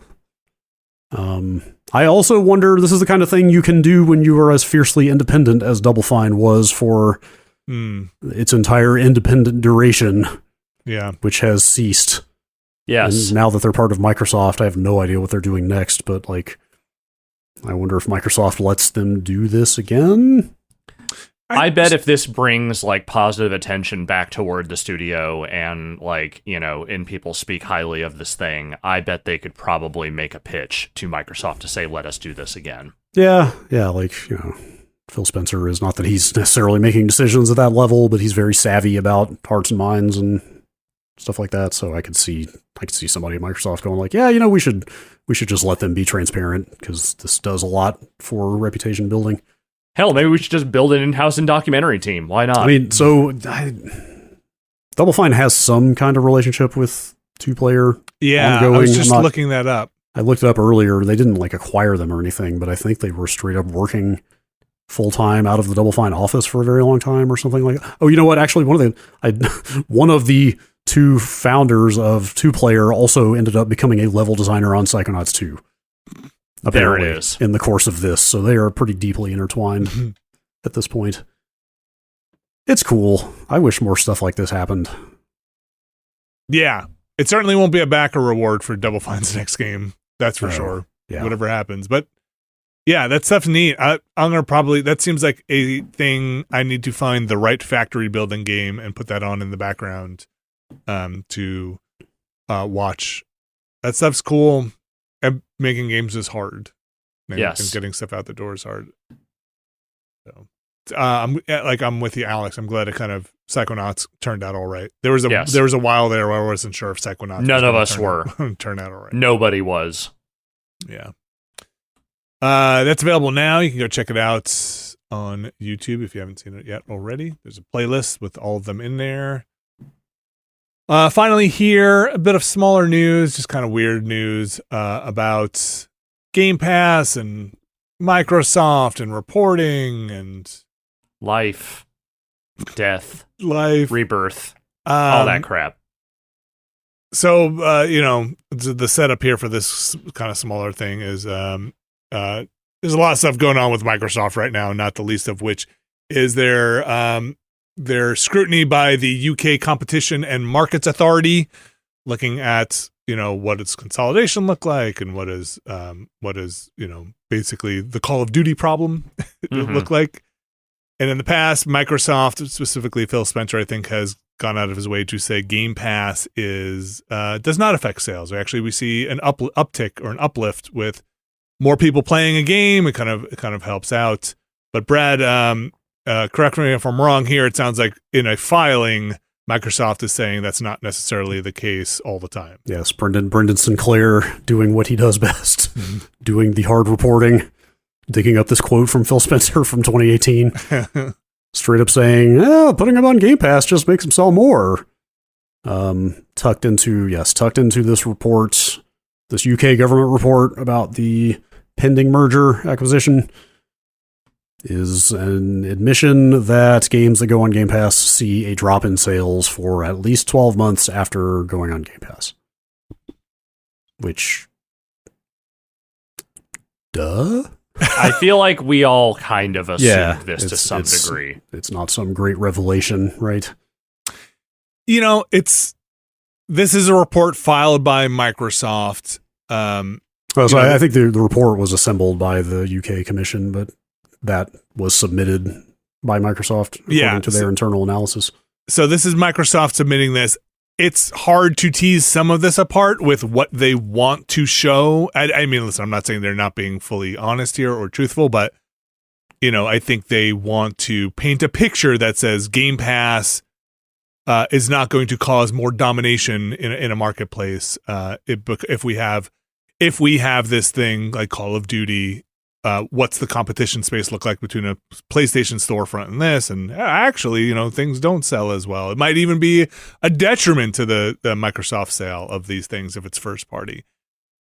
I saw some more analysis digging around that said this is maybe more complicated than that statement leads on to believe, with some games coming on late, some games, you know, having a lot of DLC, you know, subscription stuff. It might not just be as clear as going on Game Pass is a detriment to sales. You know, there's deals that are made, compensation that is made, you know, for certain games.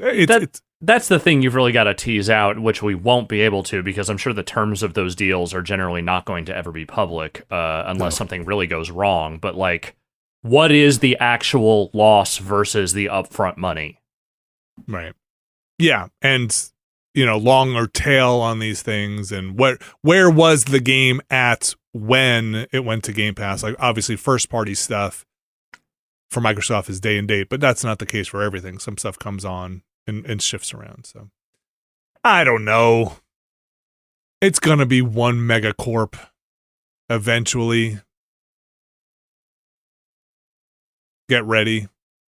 Yeah, pick your side. Pregnant wars. Pregnant pause. Yeah, exactly. That's the thing. I don't know what else to say about it other than just. Yeah, I guess I'm siding with Microsoft. I don't know. I don't know. Like, when the wars come, I got to pick a side. So I guess I'm going with them. They're going to equip you with a HoloLens on the battlefield. So it'll be better than the Nintendo's Labo VR. But hey, listen, maybe PlayStation's VR 2 is going to be awesome. And maybe that's the one you'll want to go in on and get. So yeah, that's the kind of the small update in that thing. Much more news coming, I think, later this year from Microsoft and the whole merger acquisition Activision Blizzard news. Yeah, we've only got about 5 months until that deal has to close or not. Yeah. I saw, you know, some stuff based off of the statements that have been coming out both in the UK and here, quote unquote. Now you can't see the sneer quotes, but I'm saying analysts saying that they think it's going to go through. So I don't know. I can't read the tea leaves on this stuff. I don't have enough information. I have no idea. Yeah, that's been my presumption from the get-go until we're proven wrong. But stuff does get blocked here and there. So yeah. My cynical view is always like, I don't know, business finds a way. Money finds a way. Oh, yes, it does. Right, yeah, exactly. That's my cynical take on it. Maybe it's not so cynical anymore. But yeah, we'll see.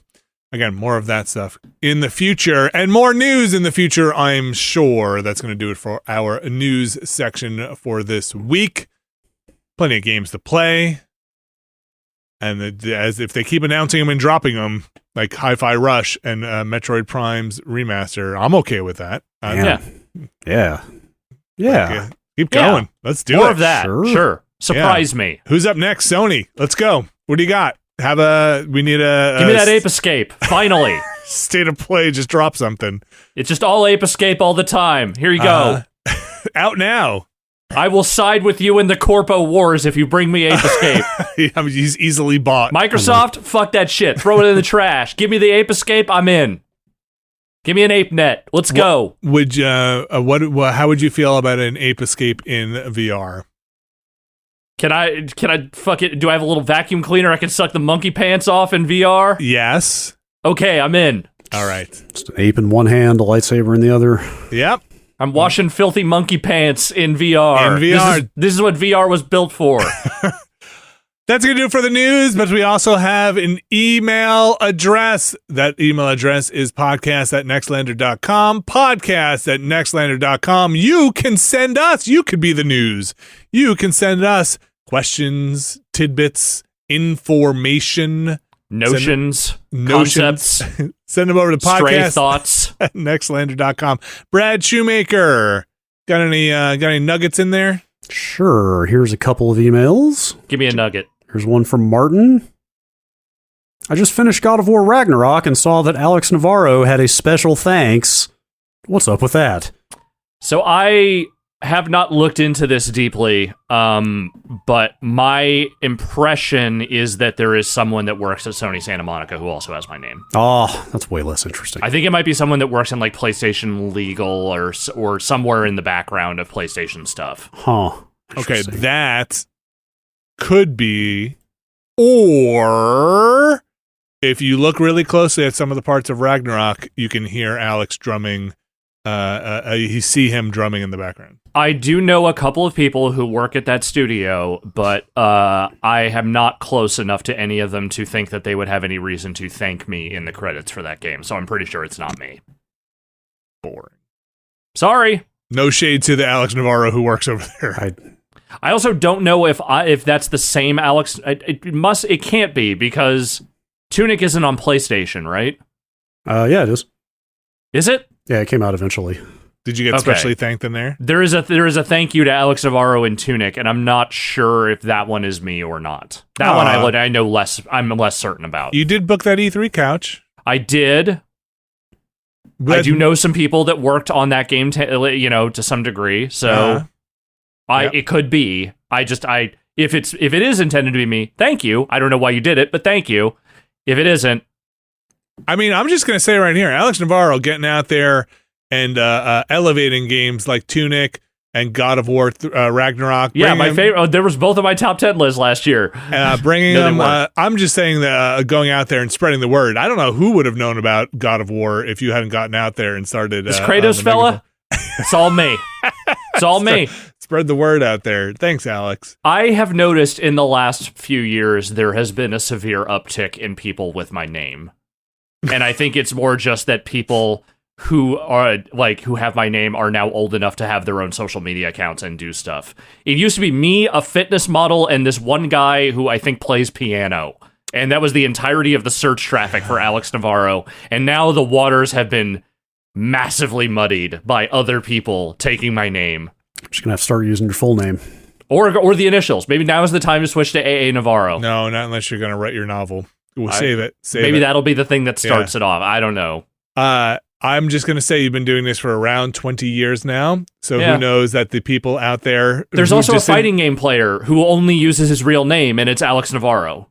Okay, I'm just going to say... There is a guy who's been in the FGC for years that has that name. People naming their kids after you. They really liked your reviews from GameSpot. So... Well, hey, speaking of which... Question from Noel. Uh-huh. Double Fine dropped that new documentary series about the making of Psychonauts 2, which I've started digging into. The first episode features a clip of the GameSpot review of Psychonauts featuring one Alex Navarro. Oh, God, I saw that going around. Is it weird seeing work you've done over the years pop up in various places? I have so little connection to that era of my life and writing and stuff. Not because I'm, like, ashamed of it or unhappy with it in any way. It's just been so goddamn long. And, like, I did so many reviews during that time that they all kind of blur together at a certain point. So, yes, I do remember that I reviewed Psychonauts. I didn't remember that I did a video review for it, but there it is. I'm sorry. Video review. But, yeah, seeing myself with the goat and the backwards baseball cap, I was always a black hoodie guy, so that part isn't that surprising. But there's something extremely Northern California about that whole thing. Oh, yeah. I am a product of my environment, 100%.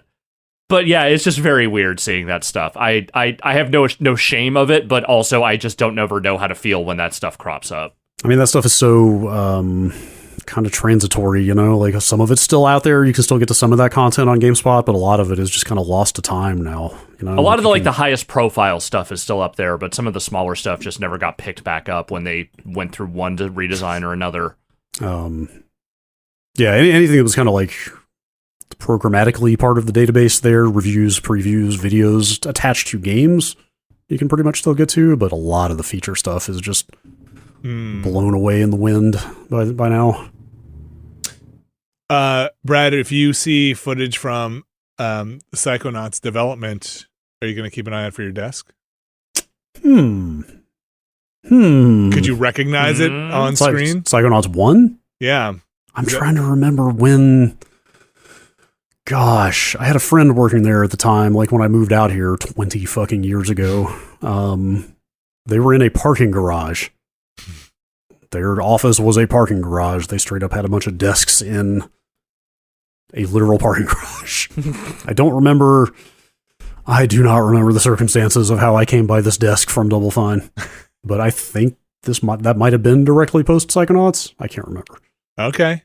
I think this game was, this desk was used in the production of that game, yes. You should take a picture of the desk so that people can try and hunt it down in the documentary and see if they can match up the grain pattern. Because when I was scrolling through, there is a lot of 4x3 footage from the making of Psychonauts. Yeah. Okay. I think my version of that is that at one point I took on Anna Kipnis's old futon, which I had for years after the fact, which she had apparently had for many, many years prior to that. So I didn't get to go to that fire sale. I sent one of my roommates who didn't even work in games at all. Like, I was preoccupied, but I was like, hey, they're selling a bunch of furniture for super cheap if you want to go check this out. And he went and bought stuff.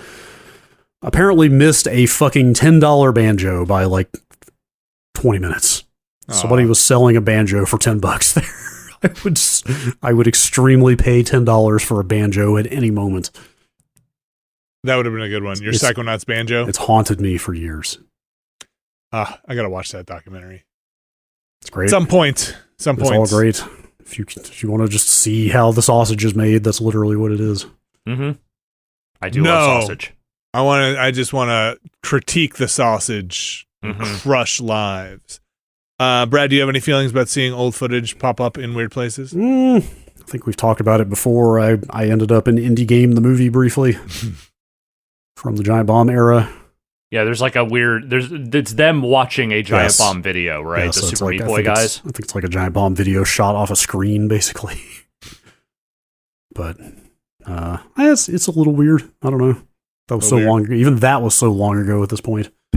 You know what they say? I think it's Austin Walker who's fond of saying the past is a foreign country, and Sure. It is. It's a time where you don't necessarily have the same connection to the way you lived and the way others around you lived as you do with what you have now. And that's how I feel going back to that stuff. Is that like I recognize it, I can see things that are familiar to me, but it still feels deeply foreign to me in a way. You're not even physically the same person you were then. No. I'm several pounds heavier and several hair follicles lighter. Well, I mean, all the matter in your body has cycled out since then.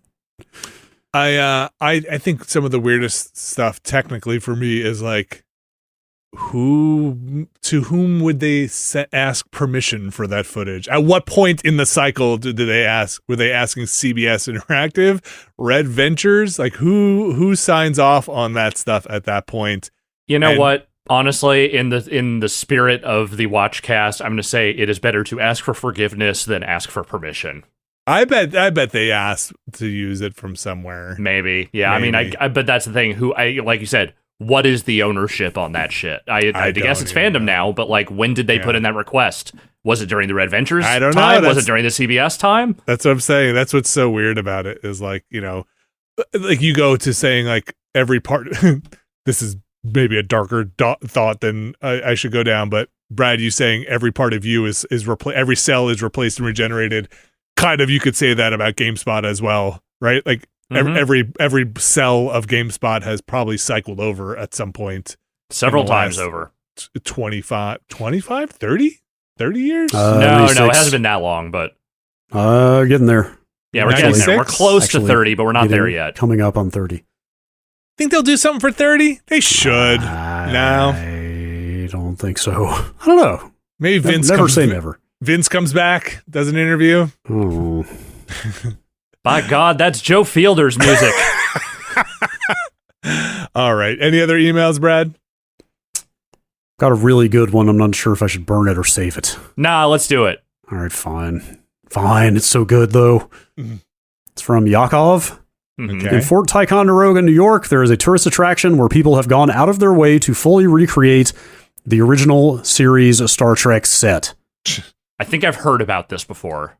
They've apparently used the blueprints from the original sets and how it was set up, and it has the stamp of approval from CBS. Our tour guide was telling us that when William Shatner tours the set with a group, he breaks at least one thing, and that many things on the set have been Shatnered. Okay. They're also working on a next generation set that they're hoping to open sometime in the summer. I attached a couple of photos as it was so much fun to tour. And listening to the Watchcast has brought back a lot of fun memories of watching the original series. Is there a world where the Nextlander crew all stands on the bridge together? Oh, yeah. I mean, that world exists. Where is Fort Ticonderoga is my first question. I want to say that's Western New York, but I'm not. I'm looking this up. Did you look at these photos? I did look at the photos. The photos are... It looks legit. That looks pretty good. Like, they've got engineering in here. Yeah. Like the bridge, of course, but I did not expect them to have, like, what looks like full-size main engineering from the original series. Okay, it is central eastern New York, so it is right on the Vermont border. Ooh, that sounds far away. But it's, I mean, from the city, I'm guessing that's probably like a 6-hour drive. I mean, there's a world. There's a world. If that next generation set really does come together, I may have to make the trip at some point. If you come out here, we will road trip up there together. I will drive us. Vinny won't have to drive. No, please drive me. Can you touch stuff? Can you Shatner something? Yes, there are people sitting in the captain's chair here and so forth. Okay. Probably appreciate it if you don't break anything. I just want to touch the buttons. Even though it is, like on the next gen stuff, it is literally just like a flat panel. I just want to touch the light ups. Also, there are people here wearing Starfleet uniforms, unclear if they are guests or tour guides. Probably tour guides. Probably. Think you could be a tour guide for one of those places? I don't know. Retire and be like, on the weekends I do tours of the next generation set. Maybe. I think I hold enough institutional knowledge of Star Trek to be a tour guide at a thing like this, not a like actual historian of the franchise. You can kind of bone up on it, right? Yeah. The stuff I don't know, we're getting to now with the Watchcast, so I feel like I'll be there by a certain point. Yeah, that's fun. Man, there's a lot of weird stuff in this world, huh? Yeah. We should watch Trekkies at some point. Oh, that Trekkies is, man. I'm wondering if that actually still holds up as like a fun documentary, or if it feels a little too point and laugh at the nerds. Maybe a little bit. Like, boy, George Takei is on one in that thing.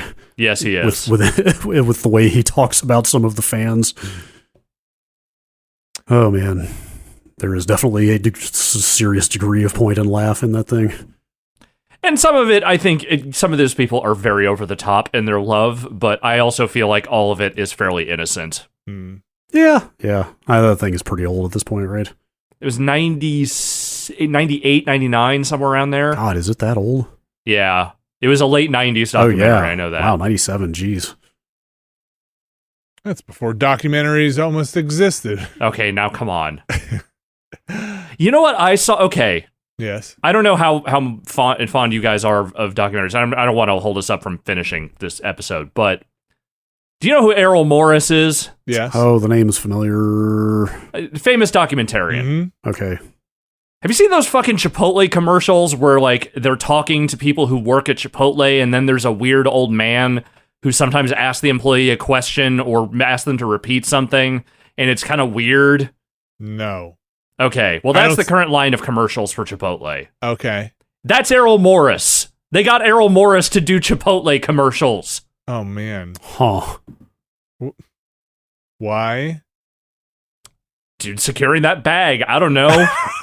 Documentary filmmaking doesn't necessarily like a huge fucking, financial boon for anyone. Yeah, I mean, why he would do it is obvious. The question is really, why would they hire him? That feels very much like an ad agency stunt play more than anything else. But it is very weird to hear Errol Morris say things like, the soundtrack of Chipotle? What do you mean by that? I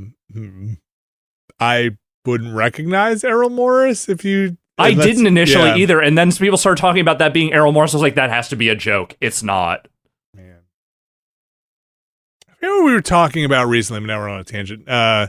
But people were linking, I think in our Discord, the beans, was it the fresh corn commercial or fresh food commercial that what's his face did, Citizen Kane, what is his name, Orson Welles, that commercial, that recording that's kind of like that outtake where he's like, the depths of your ignorance. So he's doing like the fresh corn commercial. You can't say those two words together. Nobody says in July. From the time in July. Maybe it's like, what a fucking ass and like an amazing piece of recorded history. I love Orson Welles so much in every era of Orson Welles, including his drunk getting a check era, but also, yeah. If anybody hasn't seen it, it's ridiculous. Nobody has ever given less of a shit than Orson Welles. And been celebrated for giving that little of a shit. Man. Then, of course, people were talking about the Pinky and the Brain complete word-for-word reenactment of that whole recording, which is like... Well, there's also the critic bit where they do the, rosebud frozen peas full of and green penis. Wait a minute, that's terrible. I don't think I saw that. So anyway, that reminded me of, hey, listen, famous people have been shilling for shit. Oh, yeah. Since the dawn of time. It's just that one really struck me in a weird way. I was like, oh, cool, yeah, the famous documentarian hawking Chipotle.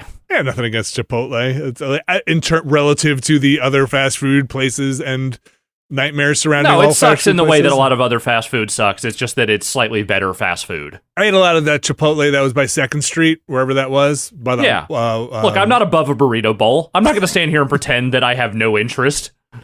I'll put guac and sour cream on my burrito. It's okay. It's okay. I'll double up the fat. It's all right. That's going to do it for our podcast.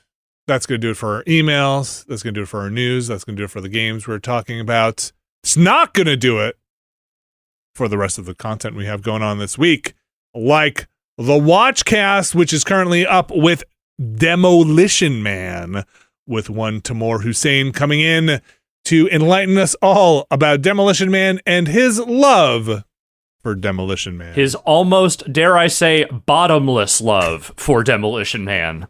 Help Tam get a frozen Sylvester Stallone mannequin in his house, is what I'm saying. You can find out more details about that by checking out Demolition Man over on our Patreon currently, patreon.com/Nextlander. If you're keeping up with the Watchcast, next week is going to be keeping up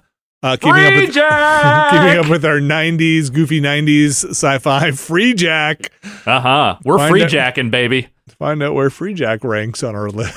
On our ongoing list. Mine might be higher than you think, but not that much higher. Again, you can check that over at patreon.com/Nextlander. There's a bunch of stuff there. Never Been a Better Podcast is up there now with Abby Russell and Dan Riker. You got the Ramblecast going up over there. You got the Watchcast getting up there a week early. You can find the Watchcast also on the same places you find this podcast, but if you want to stay current, up to date with your 90s goofy sci-fi, then you got to go over to patreon.com/Nextlander. A bunch of different tiers there, but there is one tier that gets their names read on this here show, and that is the Mysterious Benefactor tier, and I will take the big inhale and read those names right now.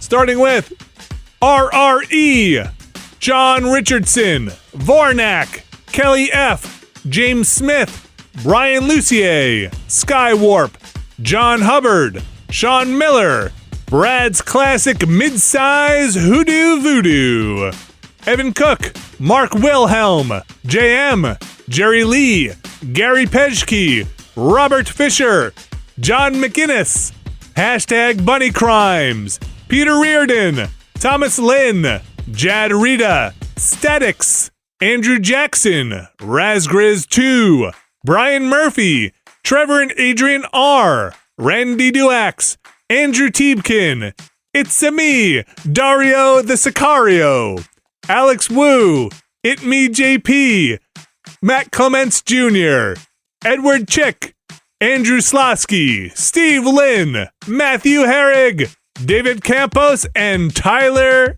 Treese. Those are our mysterious benefactors for this week. Big thanks to all of them. And a big thanks to everyone who has supported us over at patreon.com/Nextlander. That's going to do it for this week's show. Did I thank everybody? I think so. I believe I did. I think you covered it. Couldn't do it without him. You guys know that. It's good. It's good to remind everybody. Did you thank Yes. Salami? I thank you, salami. Okay. Like a genuine, like a thin sliced salami, or just a stick? Any and all? Any and all salami. Hey, salami, thanks for watching us on Twitch and going to YouTube, spreading the good word out there, getting everybody to tune in. Some people say your cholesterol's a problem, but you know what? You're welcome here, salami. Thanks for being a delightful snack. You're maybe a little greasy, but you know. You pair well. That's going to do it for our show. Don't forget to check out the rest of the stuff we got going on this week, including what I'm going to call the grand finale of Breakout 13's Part 2. Fight! I think that's what it's called. Yes. Fight. I think we're going to finish it. I'm pretty sure we're going to finish it. I don't think there's a Part 3. I don't think there's a Part 3. We'll find out at the end of Part 2. You can come join us on Friday to check that out. Some of the games we talked about here, you might find us playing on this week's grab bag of games we're gonna pull out there. That's coming up on Thursday. And if you missed it on Monday, you can catch up with where we are in our Hitman freelancer runs. The answers might shock you. Or not. I don't know. You can check that out. That's currently up in the archive. Like I said, Watchcast, Ramblecast, and you're listening to the Nextlander flagship show, the podcast. The Nextlander podcast. Flagship show. That's right. I wrote the word flagship in a Google Doc once. Flagship show. Review. Thanks, Alex. Thanks, Brad. That time I did a little pause, but then I kept moving. Thanks, Alex. Thanks, Brad. We'll be back with more from Nextlander and the flagship show, the podcast. Yeah. Next week.